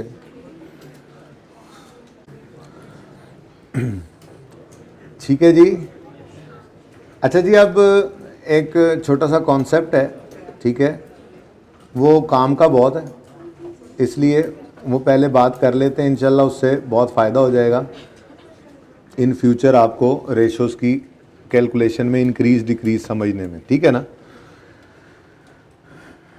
मैंने ऐसे ही अज्यूम किया सारा डाटा, ये नज़र आ रहा है सबको। अब ये इनकम स्टेटमेंट है हमारी और नीचे बैलेंस शीट, ठीक है। इनकम स्टेटमेंट में सेल्स 500 की, ये मैंने रात को बैठ के बिल्कुल डाटा अज्यूम किया है, ठीक है। और इससे मैंने आपको कुछ चीज़ें समझानी है, जिसके बाद आपका ये पास पेपर 11 और इस जैसा जब भी कभी सवाल आएगा वो फिर चुटकियों में हो जाया करेगा, ठीक है। रखा इसको आखिरी क्लास में इसलिए क्योंकि अलग थलग सी ये बात थी, जिसके ऊपर ज़रा डिस्कशन इसी तरह से थी। बात आसान है, अगर पल्ले पड़ गई तो, ना पल्ले पड़ी तो फिर ब्रेक करके दोबारा समझा दूंगा। अच्छा सुने आप, सिंपल से डाटा मैंने अज्यूम किया सेल्स, क्योंकि सवाल के अंदर ऐसा तो नहीं लिखा होता ना कि इतनी जीपी रेशो है, इतनी नेट प्रॉफिट रेशो है, बस कुछ भी है उसके अंदर चेंज ही देखना था ना, ठीक है। अब सेल 500, कॉस्ट ऑफ सेल 290, ऐसे ही अज्यूम करता गया, जीपी 210 आ गया, ऑपरेटिंग एक्सपेंस 110, नेट प्रॉफिट 100 आ गया। बैलेंस शीट बनाना शुरू की मैंने, तो पीपीई 175, फिर इन्वेंट्री 50, डेटर 30, कैश 45, तो टोटल एसेट्स की साइड हो गई 300, इक्विटी 170, इक्विटी में शेयर कैपिटल, शेयर प्रीमियम अलग करने की जरूरत नहीं थी मुझे। नॉन करंट लायबिलिटी 20 है, करंट लायबिलिटी में बैंक ओवरड्राफ्ट 10 का पड़ा है, जरा ना यूज हो रहा था बैंक ओवरड्राफ्ट। मैंने सिर्फ ये ध्यान रखा ये डाटा लेते हुए कि जो हमारे सवाल में बातें यूज हो रही हैं वो कोई ना कोई फिगर के अंदर पड़ा हो बस। पर आपने इस तरह से नहीं बनाना डाटा ऐसा सवाल करने के लिए, आपको तो आज सिखा दूंगा कि करना क्या आपने, ठीक है।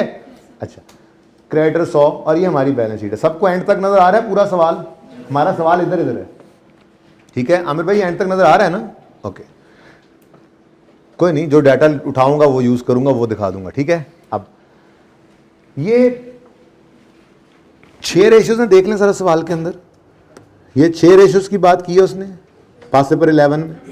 GP ratio, net profit ratio, current ratio, stock turnover, return on non current assets. अच्छा, ये बात करना वैसे मैं भूल गया, वैसे क्लासेस के दौरान मैंने की हुई है ये बात, लेकिन पता नहीं मैंने ऊपर शायद मैं लिखना भी भूल गया हूँ। एक बात यहीं पे सुन लो फिर आगे चलते हैं, ठीक है। वो जो रिटर्न ऑन एसेट हमने पढ़ा था ना, रिटर्न ऑन एसेट, उस वक्त शायद मैंने क्लास में बोला भी था, किसी एक क्लास में बोला होगा, बहरहाल क्योंकि सब में नहीं बोला हुआ इसलिए मैं दोबारा ये बात कर रहा हूँ।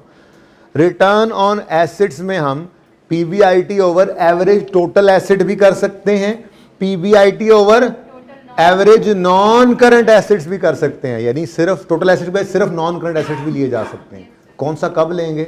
जब सवाल बदल दे, वरना हमारा फॉर्मूला वही है, हम हमेशा टोटल एसेट्स को देखते हैं। अगर कभी सवाल खुद कह दे कि जी आप मुझे return on non current assets निकाल दें, तो कोई मसला नहीं है भाई, हम PBIT over non current assets कर देंगे, एवरेज नॉन करंट एसेट्स, ठीक है। और ये बात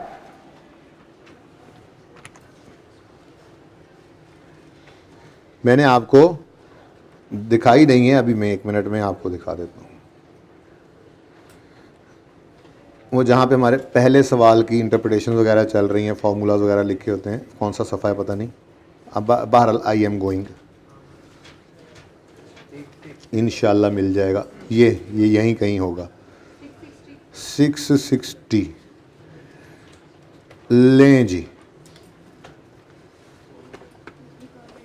इंटरप्रिटेशंस कहाँ है? इंटरप्रिटेशन तो यहाँ पे ना, वहाँ पे भी लिखा हुआ था, ये देखें, return on assets, return on asset के नीचे एक छोटी सी बात लिखी है, टोटल और non current as you wish, ठीक है। अब आपकी विश तो वही है जो आपको करवा दी थी, टोटल एसेट्स, क्योंकि मेरी पसंद भी यही थी, आपकी पसंद भी यही थी, लेकिन हमें पता होना चाहिए कि ये पेज नंबर भाई 667 है जी।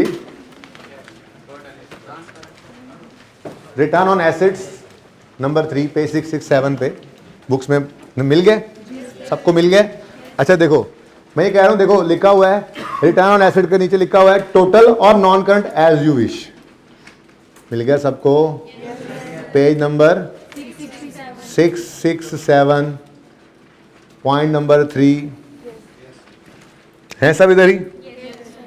ओके, तो टोटल या non current asset as you wish, हमने क्या विश किया था? फिर बताया ही नहीं था ये, पहले मैं बताऊं, बंदा ऐसे परेशान कंफ्यूज रहता है। अब पक्का बताया हमें क्या?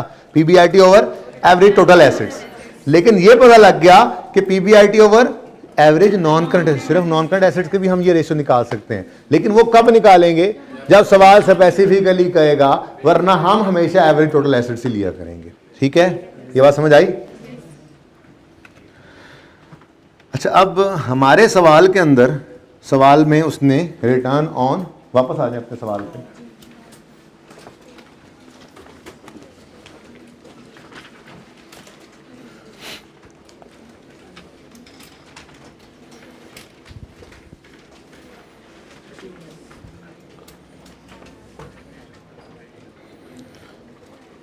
जी पहुंच गए सवाल पे सब? अच्छा जी, मैं कह रहा था कि सवाल के अंदर अगर आप पढ़ें, सवाल के अंदर पढ़ें, जो जो रेशो उसने कैलकुलेट करने के लिए कही हुई हैं, उसके अंदर उसने क्या नाम इस्तेमाल किया रिटर्न ऑन एसेट के लिए, तो फिर हमें भी नॉन करंट एसेट ही यूज़ करना पड़ेगा ना, ठीक है, सही है। तो return on non current asset का फॉर्मूला क्या हो जाएगा? PBIT over average non current. अच्छा, मैंने एवरेज की टेंशन भी कोई नहीं रखी थी, मैंने सवाल जो बनाया इसमें सिर्फ एक बैलेंस शीट रखी हुई है, इसलिए एवरेज करने की ज़रूरत नहीं है, बग क्लोजिंग ही यूज़ कर रहा हूँ मैं, ठीक है ना। अच्छा, अब सवाल ने जो 6 रेशोज कही थी, मैंने अपने इस अज्यूम्ड डाटा से वो आपके लिए निकालनी है। आपने पर्चे में सब नहीं करना है, तो आज सिर्फ सीखने के लिए, ठीक है। जीपी रेशो, जीपी रेशो कैसे निकलती है बताओ जल्दी से। GP ratio gross profit over gross profit 210, net sales, जब रिटर्न ना गिवन हो तो नेट सेल्स, यही सामने गिवन ये नेट सेल्स ही है, ठीक है। परसेंटेज कितनी आ गई 42%। Net profit ratio 100 over 500 20%। Current ratio होती है करंट एसेट्स, करंट एसेट्स ये पड़े हैं सारे मेरे, करंट एसेट्स ये सारे हैं। करंट एसेट्स इनका टोटल कितना होता है 50 जमा 30 80 जमा 45 125, 125 बटा करंट लायबिलिटीज, ये नीचे 110 की पड़ी हैं, ये दोनों ही करंट लायबिलिटीज हैं, ठीक है। तो ये 125 और ये 110, तो ऐसे ही मैंने करंट रेशियो निकाली हुई है। ये नजर नहीं आ रहा यार, इसको ना हटा ही देते हैं, ऐसे ही कंफ्यूज ना करें, ठीक है। समझ आ गई ना, गोलदारा तो नजर आ रहा है ना, डिब्बा नजर आ रहा है, डिब्बा नजर आ रहा है। ये करंट एसेट्स 125, करंट लायबिलिटीज 110, 125 बटा 110 1.14। फिर स्टॉक टर्नओवर, अब मेरे जहन में आया नहीं मुझे तो पहले रेशियो आती है डेटर ओवर, डेटर ऊपर होते थे वो तो होता था डेज वाला, फिर इन्वेंट्री ऊपर डेज वाला, टर्नओवर में इन्वेंट्री नीचे आ गई और कॉस्ट ऑफ सेल, ऐसे याद किया मैंने फॉर्मूला, मैंने बचपन में ऐसे याद किया था। मैंने कहा था सिर्फ एक फॉर्मूला याद करना पहले वाला डेटर वाला, उससे बाकी 3 निकल आए। वर्किंग कैपिटल वैसे आसान है और टर्नओवर में उसी को उल्टाना है, तो एक ही याद रखा हुआ था मैंने भी, देखो ठीक है ना। अब स्टॉक टर्नओवर का फॉर्मूला है cost of sale over average total average inventory, average की टेंशन ही कोई नहीं है, एक ही साल है, तो कॉस्ट ऑफ सेल है 290, कॉस्ट ऑफ सेल ये पड़ी 290 और इन्वेंट्री 50, तो 290 बटा 50 5.8, ठीक है। Return on non current asset PBIT over interest है ही कोई नहीं, मैंने इंटरेस्ट रखा ही नहीं, तो वही पीबीआईटी वही बस, अब इंटरेस्ट नहीं है तो यही पीबीआईटी है ना, ठीक है। तो 100 का पीबीआईटी आ गया, 175 नॉन करंट एसेट 175 पीपी, ठीक है ना, 57% आ गया। और क्विक रेशियो क्या होती है, करंट एसेट्स 125 में से 50 इन्वेंट्री माइनस कर दी हमने, डेटर तो पड़े रहते हैं ना, ठीक है। तो ये 0.68 क्विक रेशियो आ गया, ठीक है। इनको इकट्ठा रख देता वैसे मैं, चलो 12 उन्होंने भी तरतीब ये रखी हुई थी इसलिए मैंने भी ये रख ली। अच्छा, अब मेरा सवाल मासूमाना सा, मेरा सवाल मासूमाना सा, अगर ऊपर रेशो नजर आ रही है आपको जीपी रेशो, अगर इस जीपी रेशो में न्यूमिरेटर बढ़ जाए तो रेशो, सिंपल मैथमेटिक्स है ये, तो 8वीं 9वीं वाले बच्चे की मैथमेटिक्स है, इसलिए मैंने कहा मासूमाना सा, इससे भी शायद 5वीं 6वीं वाले बच्चे को भी समझ आ जाए। न्यूमिरेटर बढ़ेगा तो रेशो का आंसर बढ़ जाएगा, ठीक है। और अगर न्यूमिरेटर कम हो जाए आंसर कम हो जाएगा। डिनोमिनेटर, ये वाह, अभी सारा सवाल कितने नंबर का सवाल है, ये 17 नंबर का सवाल वाह से ही होना है, ठीक है। अगली बात मैंने करनी है, वाह तो तब निकले, फिर आह निकलेगी आप लोगों के मुंह। सुने, ब्रेक नजदीक है, ब्रेक नजदीक है, चुप कर जाए, पढ़ना नहीं पढ़ना। न्यूमिरेटर अगर बढ़ जाए तो रेशो, न्यूमिरेटर कम हो जाए तो रेशो, डिनोमिनेटर बढ़ जाए तो रेशो और डिनोमिनेटर कम हो तो रेशो।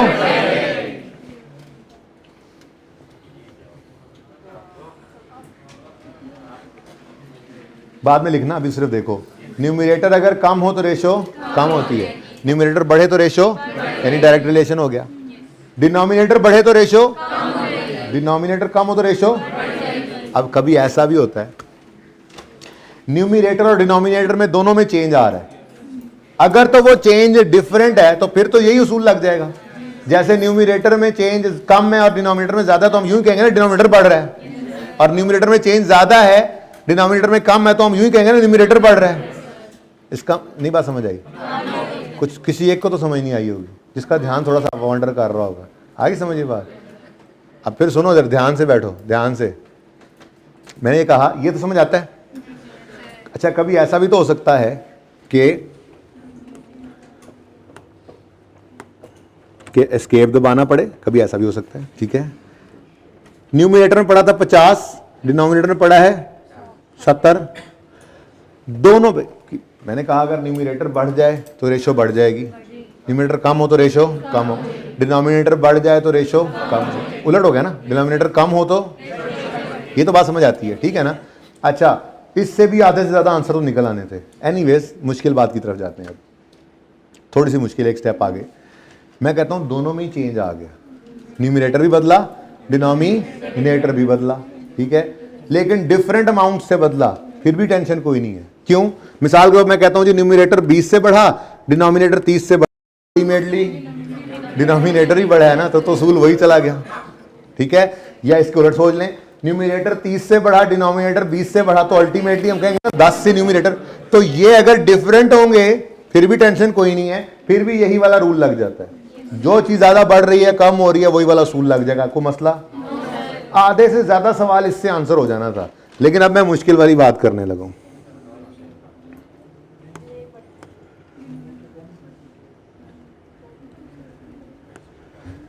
न्यूमिनेटर और डिनोमिनेटर सेम अमाउंट से बढ़ गए, कोई फर्क नहीं पड़ेगा। ओके ओके, अज्यूम ये करंट एसेट्स हैं, ये करंट लायबिलिटीज हैं, मानते हो? करंट रेशो निकालते हैं जरा, पहले पुराने वाले निकालो, 50/70, 7, 50/70 पुरानी रेशो 7 हो गया। अच्छा, अब दोनों 20 से बढ़े, हो नहीं सकता, इसका टोटल बताओ ना। एक मिनट, मुझे समझ आ गई, मैं थोड़ी सी अमाउंट बढ़ा देता हूं।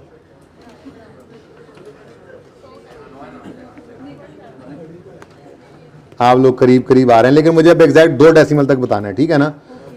ये चलो 30, ज्यादा नहीं, 30 और 30।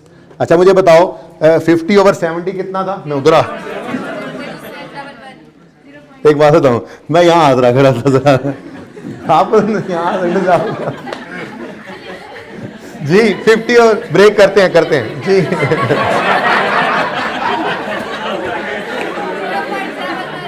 0.71, 0.71, ठीक है, 718, ये हो गया ना।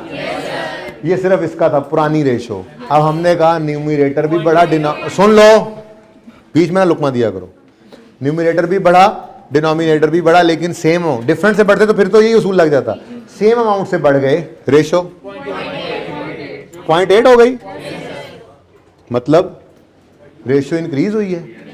अब जरा गौर से देखो हुआ क्या, लोअर साइड जो है ना, लोअर साइड ये उसकी तरफ खींच के ले गया, न्यूमिनेटर बढ़ा करता था तो रेशो बढ़ती थी ना, बात समझ रहे हो?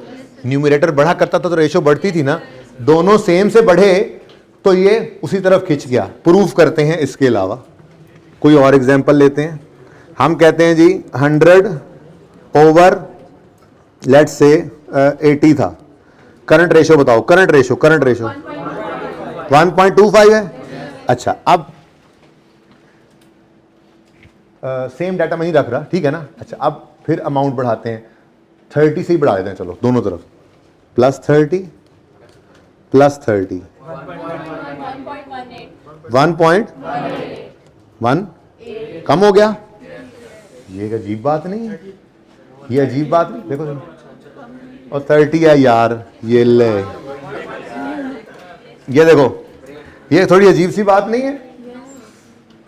30 बढ़ा प्लस, इस केस में सेम रेशो इंक्रीज हो गई, यहां भी वही 30 बढ़ा तो इस दफा भी इंक्रीज ही होती। अब ये बात समझ आई है?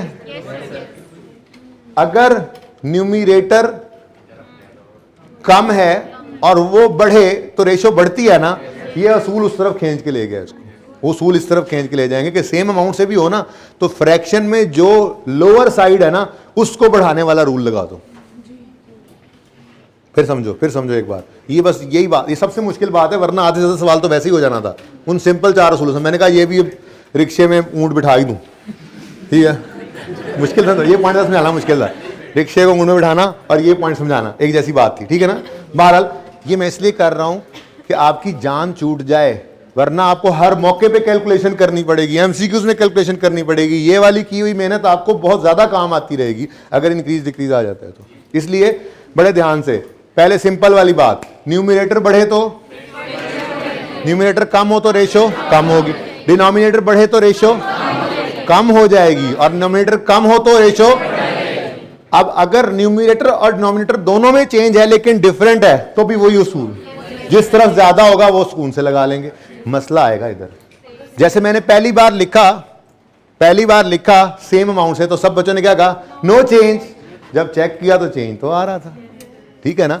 तो इसका मतलब क्या हुआ, अगर सेम अमाउंट से चेंज आ रहा है तो फिर लोअर वाली चीज को पकड़ लो, और इसको मत देखो, इसको देखो। इसमें इंक्रीज आए तो रेशो ने बढ़ना है, इंक्रीज, ठीक है। सेम अमाउंट है, पहले सेम अमाउंट है, बढ़ने वाली अमाउंट सेम है, लोअर को पकड़ लो, लोअर में इंक्रीज आने से रेशो डिक्रीज हो जाती है, ये असूल पूरा हो, ठीक है ना। अब जरा इसको एक मिनट देख लें, नोट शोट कर लें, फिर सवाल भी पूछ सकते हैं आप जितनी बार। ये है टोटल उसूल, ये 4 उसूल बन गए। पहले इधर देखो, पहले देख लो, न्यूमरेटर कम हो तो रेशो, न्यूमरेटर बढ़े तो रेशो बढ़ जाएगी, डिनोमिनेटर बढ़े तो रेशो, डिनोमिनेटर कम हो तो रेशो बढ़ जाएगी। ये तो सिंपल था। इफ बोथ न्यूमरेटर, तस्वीर खींच लेना यार, पहले समझ लो भाईजान, मैं मौका दूंगा, जितने तक नहीं कहोगे मैं आगे नहीं जाऊंगा, तस्वीर मत खींचो, समझ तो लो। If both numerator and denominator increase with same amount, it will increase lower side of fraction. अगर, अच्छा ये मैंने इंक्रीज और डिक्रीज की बात अलग अलग की है, लेकिन समझा मैंने सिर्फ इंक्रीज से ही दी है, ठीक है ना।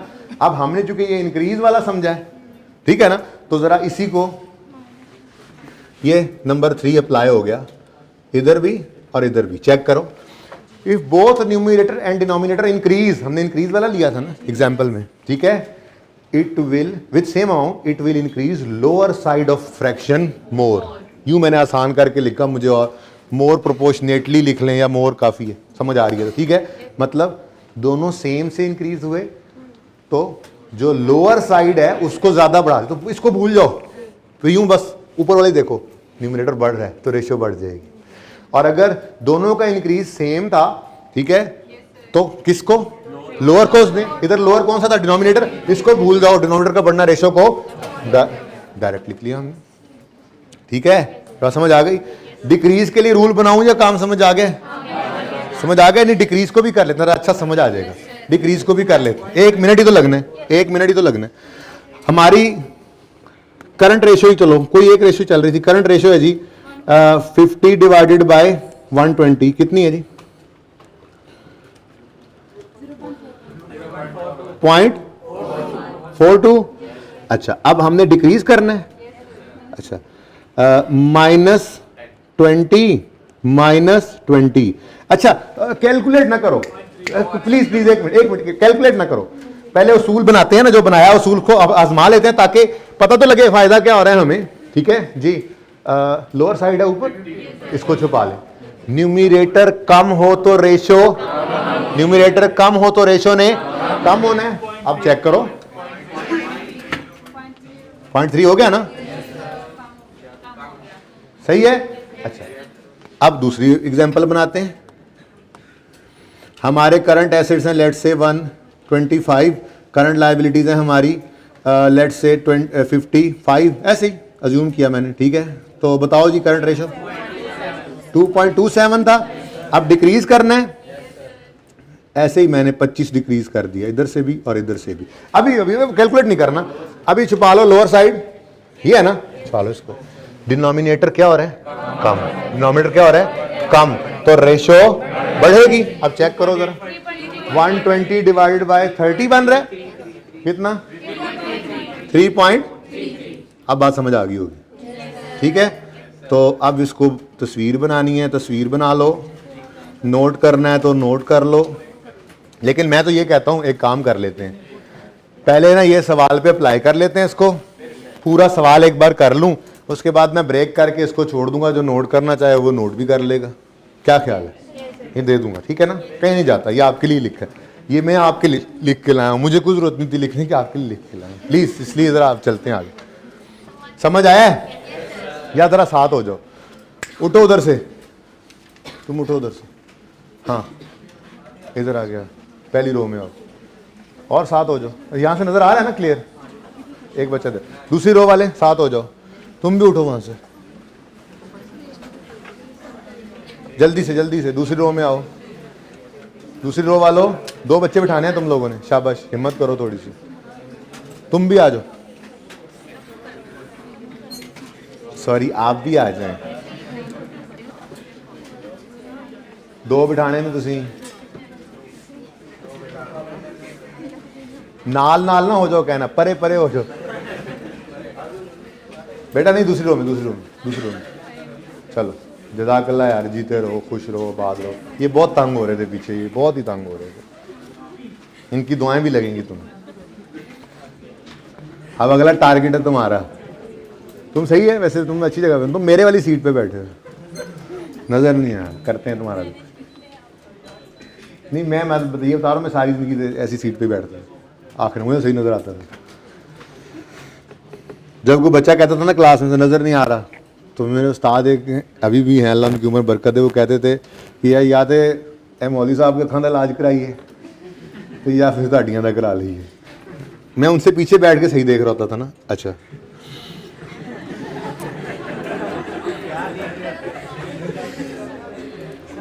अच्छा जी इधर देखें,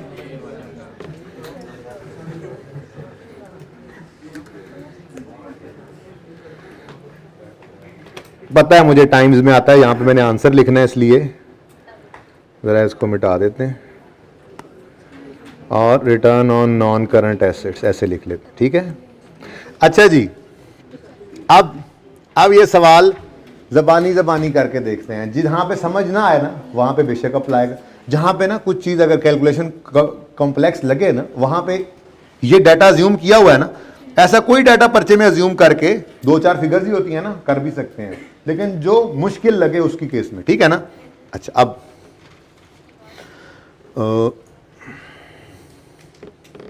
एपीवैक limited is considering to take some, भाई नजर आ रहा है एंड वाले भाई, अभी सही है, गुजारा हो जाएगा। मैं पहली लाइन भी ऊपर ले जाऊंगा अभी, ठीक है ना, पहले पढ़ लें। एपीवैक limited is considering to take some of the following measures during last week of the year ending 31 March 21 in order to show better financial performance. अब कहता है जी उन्होंने क्या सोचा है, उन्होंने सोचा है pay balance of a major supplier from bank overdraft facility and avail 5% discount. अच्छा इसका कॉन्सेप्ट मैंने आपको दे दिया है वैसे। अब ये 5% डिस्काउंट वैसे तो सेटलमेंट डिस्काउंट ही है ना, बोलो सप्लायर को फटाफट पैसे दिए हैं, क्यों, ताकि डिस्काउंट रिसीव इनकम हम बुक कर सकें, ऐसा ही है ना। ऊपर लिख लेते हैं ताकि नीचे कुछ और लिखने की जगह हो। तो जी ये कौन सा क्या चीज़ है जी, डिस्काउंट रिसीव्ड इनकम, लेकिन हमने उसूल बदल लिया, आज हमने इसी को क्या कर देना है परचेज में, हाँ परचेज को करना है क्रेडिट यानी कम। बस अब ये चीज़ हमारे जहन में रहे कि परचेज ने क्या होना है क्रेडिट यानी कम, ठीक है। अच्छा अब परचेज ने कम होना है, ठीक है, और दूसरी तरफ हमने क्रेडिटर को कम किया है और एक और लायबिलिटी सर ले ली है। सेम अमाउंट है या डिफरेंट है,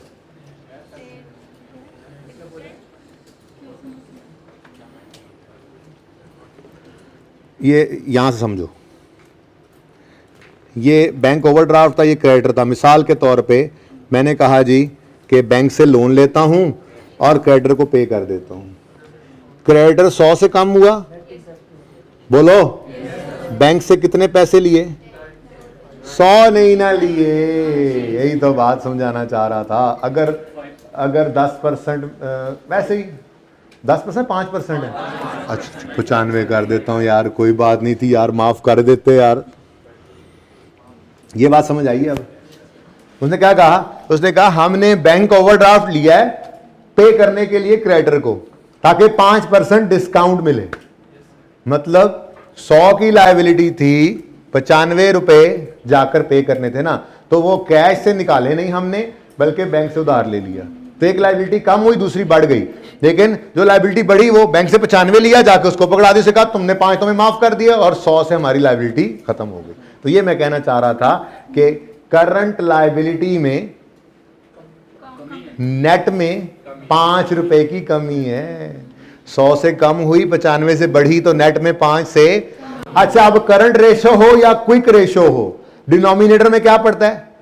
current liability. Current liability net में कितने से कम हो गई? नेट में 5 से कम हुई है। 5 से कैसे लिखूं, डिक्रीज लिखूं या वैसे? 5 से डिक्रीज, 5 से कम। ठीक है, एरो का निशान तुम लगा लेना बेटा जी, सही है। 5 से नेट में, नेट में 5 से कम नेट में। ओके, डन हो गया। ये है पूरी बात। बस दो चीजें इसके अंदर, अब दो चीजें इसके अंदर डिफरेंट रेशोज है ना, मैंने कहा सारी की एक ही बार बात कर दें। पहली बात क्या आई हमारे सामने आई है कि परचेजेस को हमने, अब मिसाल जब ले ही ली है 5 रुपए, तो चलो 5 ही सोच लेंगे ना, और कोई भी फिगर यार 1 रुपए से भी कम हो, रेशन तो फर्क पड़ जाना है। ठीक है ना। अब क्या क्या जी चेंज हो रहा है? एक तो परचेज ने कम होना है, ठीक है, और दूसरा करंट लायबिलिटीज ने 5 से कम होना है। बस यही मैक्सिमम है। अब हर रेशो को देखते जाते हैं और देखते जाएंगे कौन सी रेशो पे क्या असर पड़ना है। जहन के अंदर वो 4 उसूल है। ठीक है, अब सबसे पहले पड़ी है जी जीपी रेशो। जीपी रेशो ऐसी प्रॉब्लम कर रहा है बच्चों, थोड़ा सा और ऊपर कर दे यार मंसूर भाई।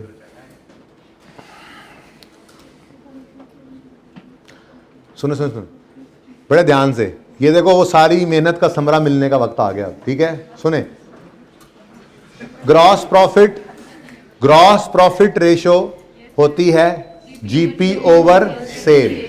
जीपी ओवर सेल, ये जो डिस्काउंट हमें मिला है इसने किसको हिट करना है? परचेज को, सेल को तो नहीं करना। लेकिन परचेज कॉस्ट ऑफ सेल में बड़ी होती है, परचेज कम होगी तो कॉस्ट ऑफ सेल भी कम होगी, कॉस्ट ऑफ सेल कम होगी तो जीपी। अच्छा, अब जीपी ने बढ़ना है या कम होना है? जीपी न्यूमरेटर में पड़ा या डिनोमिनेटर में? एक मिनट, मेरे एक बच्चे को शायद समझ नहीं आई। हाँ, समझ आ रही तुम्हें? नहीं, वो पक्की बात है, कहीं खोए हो तुम ऐसे थोड़ी। बोर्ड पे तस्वीर तो नहीं नजर आ रही कोई?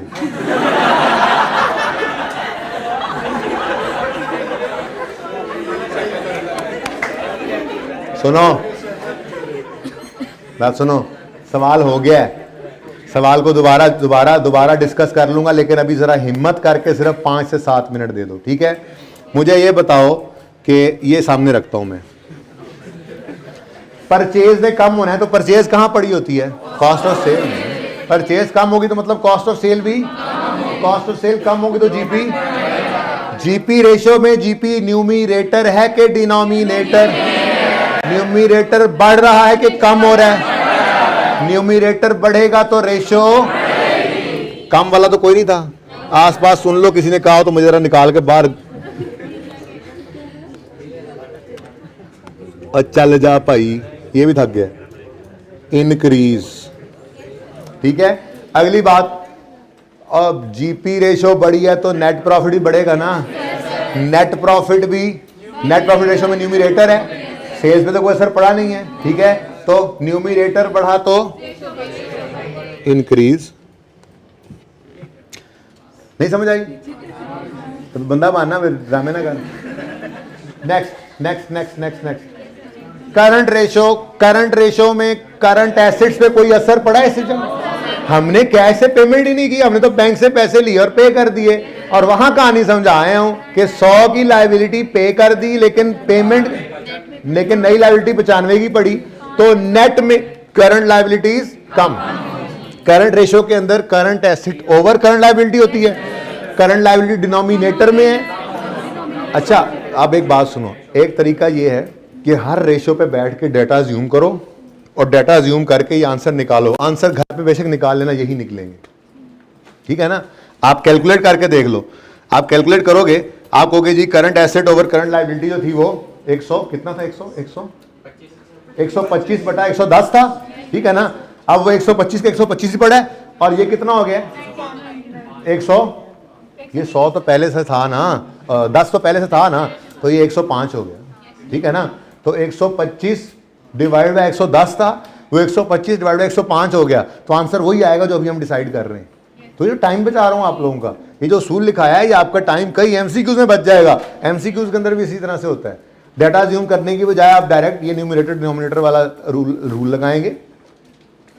तसल्ली के लिए ना घर आजमा लेना हर रेशो को आज, अगर लगे तो उसके बाद फिर उनको याद कर लेना, ठीक है, सही है ना। अच्छा, तो कहां थे हम, करंट रेशो पे। हाँ भाई, करंट एसेट की जगह कायम है, करंट लायबिलिटी 5 से कम, डिनोमिनेटर कम हुआ तो रेशो बढ़ गई। कोई जरूरत नहीं है रेशोज निकालने की, उसूल ही पक्के बना लिए हमने, ठीक है। मैंने कोई बात कर दी थी ऐसी। बैंक पहले करंट लायबिलिटीज कितनी थी बेटा, 110, हमने एक 100 की लायबिलिटी पे की और 95 की ले ली, और तो अब कितनी, यहां पर सिफर हो गया, क्रेडिटर सिफर हो गए और 105 बैंक ओडी रह गए, तो यही कहा मैंने, ठीक है ना। अच्छा ओके, देता हूं ब्रेक, देता हूं, लग गई समझ मुझे। अच्छा सुनिए जी, stock turnover.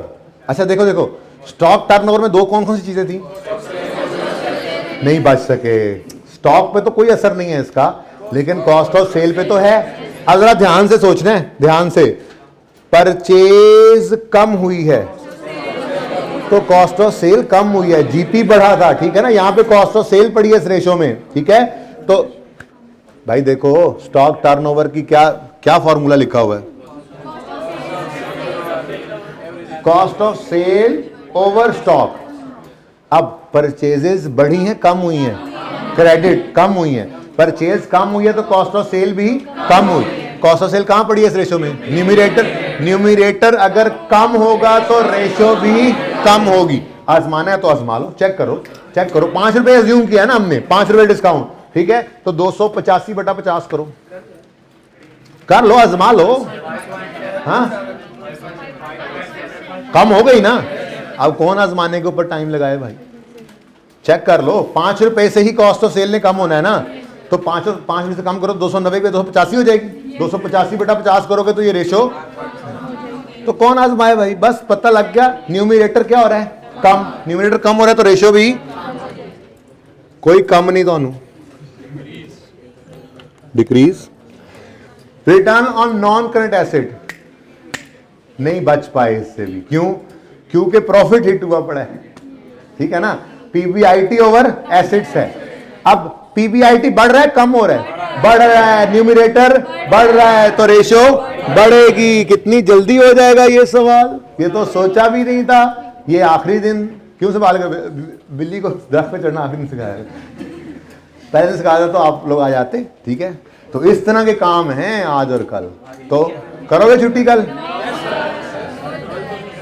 Quick ratio current asset minus, उसको छोड़ो, वो तो वही रहना है, करंट एसेट में कोई चेंज नहीं आई थी, नीचे करंट लायबिलिटीज कम हुई थी, तो करंट लायबिलिटीज डिनोमिनेटर में है, डिनोमिनेटर कम होगा तो रेशो,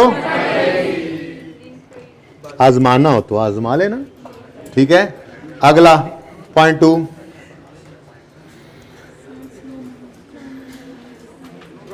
कुछ हमारा स्टॉक ऐसा था जो स्लो चलता था, मतलब बिकता नहीं था।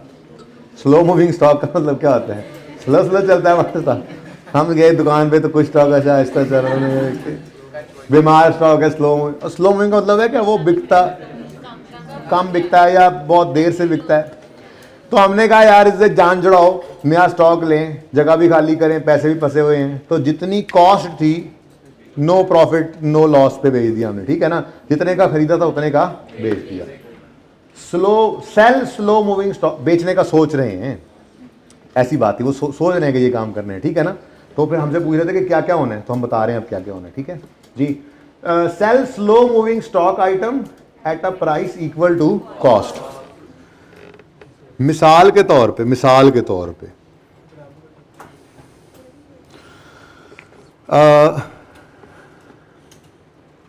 कौन सा कलर, ये तो नजर ही नहीं आएगा। अच्छा, मिसाल के तौर पे वो कह रहा है जी कि हमने एक स्टॉक का आइटम बेचा है, जितनी कॉस्ट थी वही उसकी सेलिंग प्राइस। यानी अगर मिसाल मैं लूं कि 50 रुपए की वो चीज़ थी, तो 50 रुपए की बिक गई, 50 ही उसकी कॉस्ट ऑफ सेल थी, ठीक है। अब 50 ही कॉस्ट ऑफ सेल थी, यही मतलब है ना। अब जीपी रेशो जो है उस पर कोई असर इसका नहीं होगा। चेक करना है तो कर लो। प्रॉफिट पे कमाते हैं ना, प्रॉफिट पे कोई चेंज फिर भी कुछ सोचते हैं, ठीक है। जीपी रेशो पे क्या चेंज आना है, जितने की चीज थी उतने की बेच दी, नो गेन। चेक करें,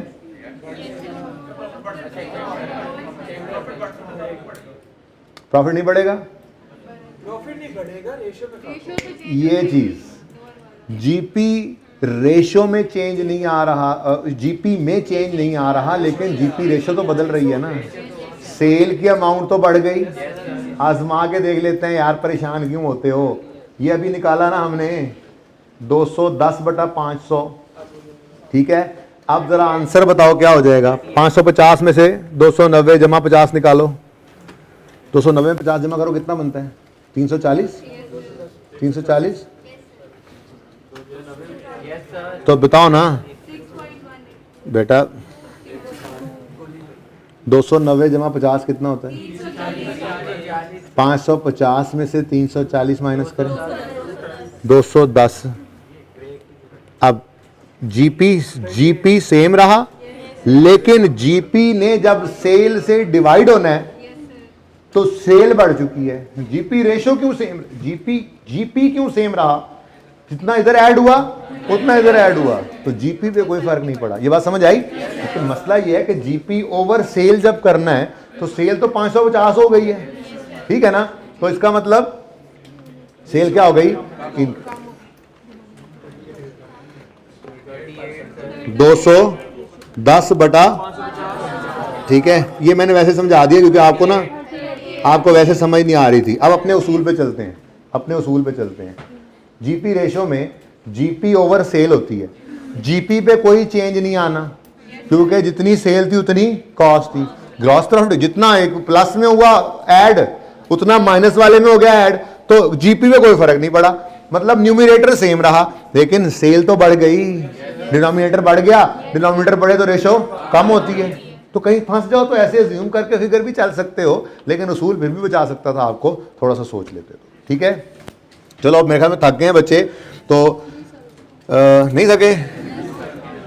ऐसा है भी 15 से 20 मिनट की ब्रेक करते हैं, उसके बाद ये क्वेश्चन कंटिन्यू करूंगा मैं, ठीक है। ब्रेक के अंदर जिन बच्चों को जो नहीं थके वो ब्रेक के अंदर बैठ के इसको पूरा करें, ठीक है।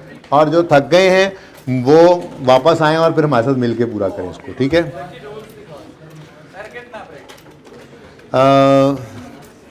काम काफ़ी है वैसे तो ऐसा करो कि 50 मिनट पे 5, 10, 15, 20 मिनट काफ़ी है।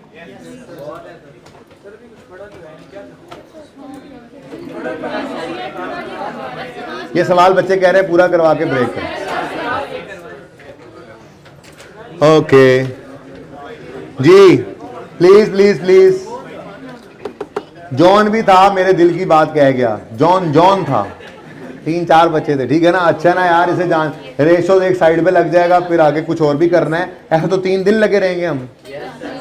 मेरी तो तसल्ली जब तक ये चीजें नहीं होनी थी, मैंने रेशो से तसल्ली मेरी नहीं होनी थी। ऐसे ही हर टॉपिक के अंदर मुझे कुछ भी मसाइल होंगे, तो प्लीज। अच्छा जी, सेकंड, अब ये देखो सामने हमारे क्या है जी, कि जी सेल भी सेम अमाउंट से बड़ी, कॉस्ट ऑफ सेल भी, तो जीपी तो सेम रहा। जीपी सेम है लेकिन सेल बढ़ गई है, जीपी ओवर सेल, तो डिनोमिनेटर बढ़ रहा है, डिनोमिनेटर बढ़ रहा है तो डिक्रीज, ठीक है। नेक्स्ट, नेट प्रॉफिट पे क्या असर पड़ेगा भाई? नेट प्रॉफिट भी, नेट प्रॉफिट सेम रहेगा। एक मिनट, एक अर्ज सुन लें। सेल बढ़ी है, मैंने माना, क्या जीपी चेंज हुआ था? तो जीपी तो वही आ रहा है, नीचे एक्सपेंसेस वही हैं, तो नेट प्रॉफिट तो सेम है। जैसे ग्रॉस प्रॉफिट सेम था वैसे ही नेट प्रॉफिट, मैं नेट प्रॉफिट रेशियो नहीं कह रहा, मैं कह रहा हूं ग्रॉस प्रॉफिट सेम था तो नेट प्रॉफिट भी सेम होगा। नेट प्रॉफिट रेशियो की तो बात ही नहीं की मैंने, ठीक है। अब नेट प्रॉफिट सेम है लेकिन सेल बढ़ गई है, तो net profit over cell ratio, denominator बढ़ गया, ratio will come, ratio will come हो। अच्छा, नेक्स्ट करंट वाली रेशियो, तो कैश आ भी तो गया। आपको नहीं उदाहरण भेजा तो डेटर आ गया, लेकिन अज्यूम करेंगे कैश भी बेची है, ठीक है भाई, क्या कह रहे हैं भाई, 50 रुपए की चीज बेची है तो 50 रुपए से इन्वेंट्री कम हो गई, लेकिन कैश भी तो 50 से बढ़ गया, ठीक है। नहीं नहीं नहीं नहीं नहीं, न्यूमिरेटर में ही 50, हमारी एग्जांपल में 50 की चीज हमने बेची है ना, एग्जांपल मैंने जो ले ली 50 से, चल यार एग्जांपल पे आ जा, तू परेशान हो रहा है, आजा, थक गया तू, मुझे पता है कुछ नहीं होता। 50 से इन्वेंट्री, चलो सिर्फ इत्तेफाक से 50 ही पड़ी थी, एक ही चीज, ये एक ही स्टॉक का आइटम था, स्लो बेच दिया, सिफर हो गई इन्वेंट्री, नीचे 50 ऐड हो गया कैश में, कैश 85 हो गया, डेटर 30 पड़े थे, तो टोटल वही 125। अब बोलो कोई फर्क पड़ा करंट एसेट्स पे? नेट में कोई फर्क पड़ा है मंसूर?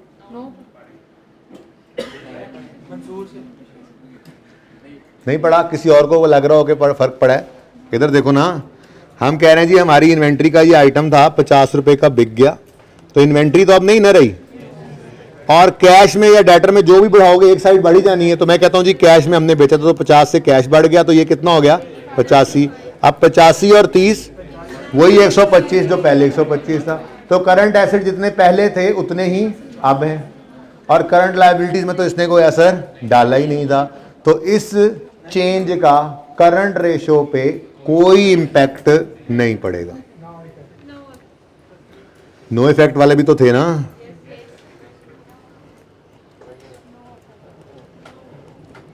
समझ आया ये? चलो, स्टॉक टर्नओवर में कॉस्ट ऑफ सेल पड़ी है, और अब टेक्निकल हो रही बात, स्टॉक टर्नओवर में ध्यान से सुनना, कॉस्ट ऑफ सेल है और स्टॉक टर्नओवर में स्टॉक डिनोमिनेटर में है, कॉस्ट ऑफ सेल न्यूमिरेटर में। इसके लिए शायद मुझे वर्किंग पे जाना भी पड़े। बहरहाल कॉस्ट ऑफ सेल में 50 रुपए ऐड हुए और स्टॉक में से 50 रुपए कम हुए, ये तो बड़ा आसान काम हो गया, सेम तो नहीं है, डबल इम्पैक्ट तो नहीं है। सुनो सुनो सुनो सुनो, कॉस्ट ऑफ सेल 50 से बढ़ रही है, स्टॉक 50 से कम हो रहा है, तो फिर तो न्यूमिरेटर बढ़ रहा है ना, न्यूमिरेटर बढ़ नहीं रहा। चलो चेक करो, अगले 3 निकालो पहले आप, ऐसे तो नहीं चलना, बस थक गए हो ना आप लोग। आपके सामने ये एग्जाम्पल भी, आप इसको भी यूज कर सकते हैं, ये ले, ये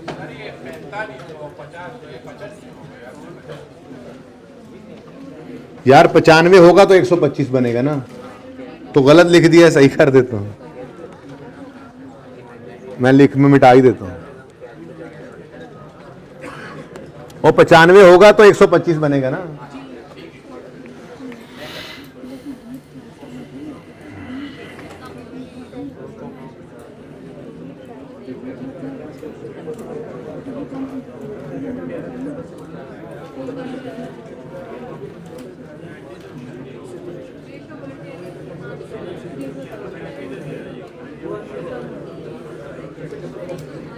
हाँ जी बच्चों, भाई एक करके तो फिर मुझे रुक के बताते जाएं, ठीक है। अच्छा, इन्वेंट्री का, ये इन्वेंट्री टर्नओवर का फॉर्मूला है cost of sale over inventory. Cost of sale बढ़ रही है, इन्वेंट्री कम हो रही है, तो उलट है ना, मतलब न्यूमिरेटर बढ़ रहा है, और उल्टा डबल डबल बढ़ रहा है ना, कि वो बढ़ भी रहा है और डिनोमिनेटर कम भी हो रहा है, तो दोनों का इंपैक्ट सेम ही है। न्यूमिरेटर का बढ़ना या डिनोमिनेटर का कम होना ये रेशियो को बढ़ा देगा। अगर नहीं समझ आई तो अज्यूम कर लो 50 कॉस्ट ऑफ सेल में एडेड है, इसको 290 जमा 50 कर लो और इन्वेंट्री में से 50 माइनस होकर 0 हो गया, ठीक है ना। तो इसलिए रेशियो क्या हो जाएगी, वो इत्तेफाक से मेरी इन्वेंट्री 50 ही पड़ी थी, मैंने अज्यूम 50 कर लिया तो 0 हो गई है, ठीक है। तो भाई क्या करेंगे, चलो नेक्स्ट देखें जल्दी से। अब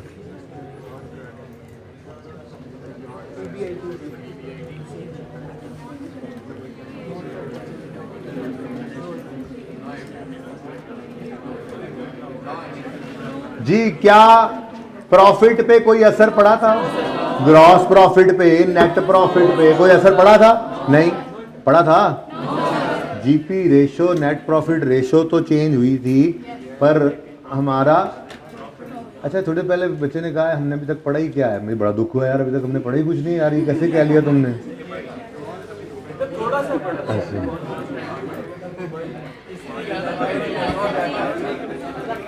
अच्छा सुने, प्लीज प्लीज वापस आए वापस। यार जब मैंने कह दिया चुप कर जाए तो चुप कर जाएगा, ठीक है ना। अच्छा जी, क्या ग्रॉस प्रॉफिट बढ़ा? थोड़ी देर पहले आजमा चुके हैं, देख चुके हैं, सामने ही पड़ा है, बार बार दिखाना पड़ता है। जीपी 210 ही है, नेट प्रॉफिट 100 ही है, तो प्रॉफिट पे कोई असर नहीं पड़ा। तो पीबीआईटी भी तो इसी में ही पड़ा है ना कहीं, profit after tax, profit before tax, profit before interest and tax, सब कुछ यहीं पे ही है। तो प्रॉफिट में कोई असर नहीं पड़ा और फिक्स एसेट की तरफ तो कहानी गई ही नहीं। तो ना न्यूमरेटर में कोई चेंज है ना डिनोमिनेटर में कोई चेंज है, तो नो इफेक्ट।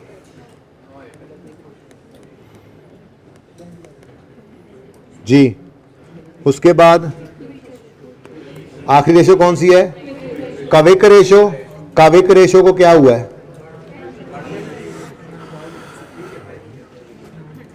मेरी एग्जांपल के अंदर 50 कैश बढ़ गया, बोलो करंट एसेट में 50 बढ़ा है तो 50 कम हो गया। बेटा इन्वेंट्री माइनस कर भी दो तो पहले नीचे वो फिगर भी तो बढ़ गई ना उस हिसाब से ही, ठीक है। मैं ये कह रहा हूं कि जितने से एक अमाउंट बढ़ रही, हाँ बात उसकी सही है वैसे एक हिसाब से। वो कह रहा है कि जी क्विक एसेट्स के अंदर तो इन्वेंट्री नहीं रहनी, बात बच्चे ने बारीक कर दी है, वैसे मैं नहीं सोच रहा था ऐसे। क्या कह रहा है वो, करंट एसेट्स माइनस इन्वेंट्री करते हैं ना। अब करंट एसेट्स के अंदर 50 रुपए बढ़ गए हैं, कैश हो चाहे डेटर हो, और इन्वेंट्री सिफर हो गई है, सिफर हो गई है, ठीक है ना। अब इन्वेंट्री जो माइनस होनी थी वो तो माइनस हो ही नहीं रही, तो करंट एसेट्स तो बढ़ गए 50, सही तो कह रहा है, ठीक है, जरूरी नहीं हर बार मैं ही सही हूँ।